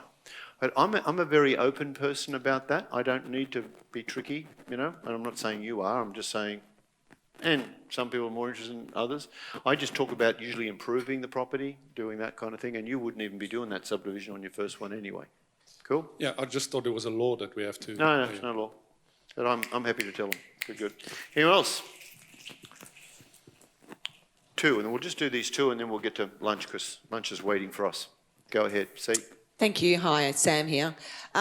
I'm curious to understand whether, I didn't hear any talk about council or approval costs. Is that included in the 200,000 or is there stuff on top of it? She's paying for this. I'm happy to pay the $1,500 council DA fee, but she's paying for all the work of the lodgement. Right. And I'm not doing anything else because when she buys this property, she buys all the approvals and picks up all those costs here anyway. Yeah. Can you see? Because she's my settler. DA is at... 1,500. That's subdivision? Yeah. And if I need, and that's why I don't want you doing more of these at this point, I'd like you to finish it sort of here. Yeah. But if I wanted to, I can get a surveyor in and I'll work a deal with him and pay him double fee too. Do you follow? Yeah. Or, what say she says, no, I'm not going to do any of this, forget this option, not going to do anything. Can that happen? It's a good deal though, isn't it? I want cash. Good. Cash it'll be. We'll settle in 30 days. 550. because I've got to pay stamp duty, I've got to own it, I've got to borrow the money. Do you want that? And she says yes, because that's the best offer she's got. Remember the auction? So my cash price is less. Now we might negotiate, I might settle for 560. Can I afford it? Yep. So let's ask this question. I'm looking for $600,000. Who here's got 10, 20 grand, would like to be at this deal and get 10% on the money and 20% of my profit? Who'd like to be in this transaction? Put your hand nice and high. Look around the room. We have 100 people here. 20,000, how much is it? 2 million. Can we do this deal? Can you see the power of this? We have 45,000 clients eager to give you money, $1 million. Can you see it? In this room, there's more than that. I can do 4 of these transactions in this room. Money's not your issue. There's plenty of money. It's how do you do the transaction? It's how do you find it? You've got to ask better questions. You've got to look at different things. Does this make sense? So there's plenty of money. And that 10% interest on that money, on 600,000, is $60,000 for a year. 20% of the profit, because we take, of the 300,000 profit, take 60 out, 2,400. 20% of that is 48,000, let's call it 50. I give 50 grand plus the other 10%, 30 grand. I'm giving 80,000 up and I'm making 220. Is that okay? Am I happy? I'm excited. Can you see how that works? And does the person getting the 10% from their super fund plus 20%, are they happy? They're excited. And there are people in this room that are already doing this with us right now through their super funds while they're earning and loaning. I'm going to show you that. So we have many, many ways of doing it. We've got options, we've got agreements, we've got delayed settlements, we've got a whole range of different things which we'll show you. I just want to show you this today. And you've got full cash settlements if you want. But it's a different price, that's all. Cool. Last one. There was a person there. Go ahead. You say never buy a new listing. How often would you have relationships with real estate agents who find distressed situations before it even goes to market? Because in my initial conversations with some people recently, like, oh yeah, those sort of properties sell before they even get listed. Correct, that's very true. And when you've got these relationships and you bring that person in saying, Sally, I want to work with you after I've just given her Apple and her $52,000, I want you to be part of my team. I want you to find properties that are under distress. I don't want a conflict of interest. I don't want the things you're selling. I want you to find the things that the other agents are selling because you're going to be my acquisition agent. You're my buyer's agent. And you're working for me. I want you to go and get those, and I'm the buyer who will do this. And you can have 20% of my profit. And I'll pay you the 4% on top of that. Can you see? How much is she going to be working for me? Roy, I got one here. Now, I usually get 5 agents, and this is just a bit more advanced, one for each day of the week, and I ring them at 10:07 on Monday, 10:07 on Tuesday, it's some strange time. And they go, hi, Roy. They know it's me because it's 10:07. Got anything? No. Good. Hi, Roy. Tuesday. Yep, got something. Cool. Tell me about it. Can you see? 5 calls, 5 minutes. One of them gets yes. How long is it going to take me before I get a transaction? Not long. Put it in the team, have a meeting, take it under option, take it off the market while we consider everything. This is all the training that you're going to get. You put it under your terms and conditions. So when we buy any property, the first thing I get is a contract. I say, I need an option for 30 days, I need an option for 60 days, I need an option just for a short term, just while because I'm going to spend money on all my due diligence for $1. And I work with people like that because I don't want to have, when this comes out, you know, when something's getting sold, all the others come out of the woodwork all of a sudden and want to be involved. So I want to secure this. And I work with lawyers that understand options and how to do it. And you're going to find that you're 3 calls from the Pope, you're 3 calls from Donald Trump. You've got to know which call to make. So for instance, if you want to know an acquisition agent or you want a lawyer, you ring up a lawyer, any lawyer, and you say, do you do conveyancing? No, that's not our area. Which is the best conveyancing company? Oh, that's so-and-so. Cool. Who's the one that does options when you make that call? We don't do it, but the ones who do options is this guy. Good. Can you see? First call, second call, you're there. Third call. Google knows everything. Go to the person who's in the industry and ask the question. They'll tell you the next step. This is a skill. Cool? Give these guys a big hand. They did a great job. They're good. Who's feeling confident about $1 to $1 million about now? This is day one. We've got a lot to do. Who can see the potential of this? Because once we do one, can we do another one? Can we do another one? Can we do another one? How many can we do? Well, it's endless. We do these transactions every month. But there's a lot of looking and there's a lot of rejection. It's okay. The first 3 months, what you're going to do is just find your area. Just get them to take you around, show you. They're taxi drivers, they'll do it. Never meet them on site. Meet them in their office and go with them in the car and talk to them. Your time's valuable. And ask them what's selling, what's not, and they'll tell you this, I sold that, this has been sold, and you'll start knowing your area. Never meet them on site, it's raining and you get wet, and plus they get late and things happen. Go with them and you'll learn.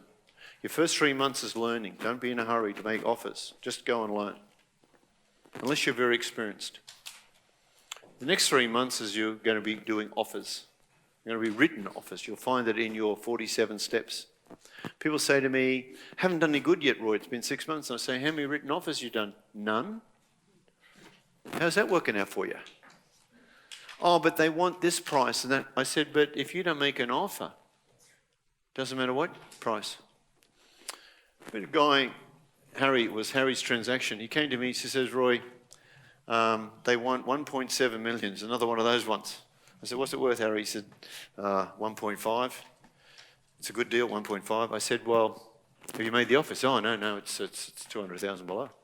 So make the offer. He said, oh, it's 200,000. They've already said they've had offers, they make the offer. Agents always say, oh, they've already refused that. That's just agents talk. He makes the offer, 1.5. Agent says, come on, get real. They intimidate you. Make the offer, it's written, please take it to the vendor. 3 days later, it comes back. You're not going to believe it, Harry. We're nearly there. What does nearly there mean? It's called code, pay my commission, and you got the deal. 1.52, 20,000 for me, it's done. 1.52. Harry comes back, we pass the hat around, we've got 1.52. The deal's done. He comes to me, he says, Roy, I never would have believed it. Well, if you don't make the offer, you can't buy anything. He sells it for 2 million. I know, because I went in the house. He had a room for me. He kept it for a year, never paid any tax. He lived in the house himself. Tax-free. There's a lot to learn here. It's going to be a great game. Please stand up.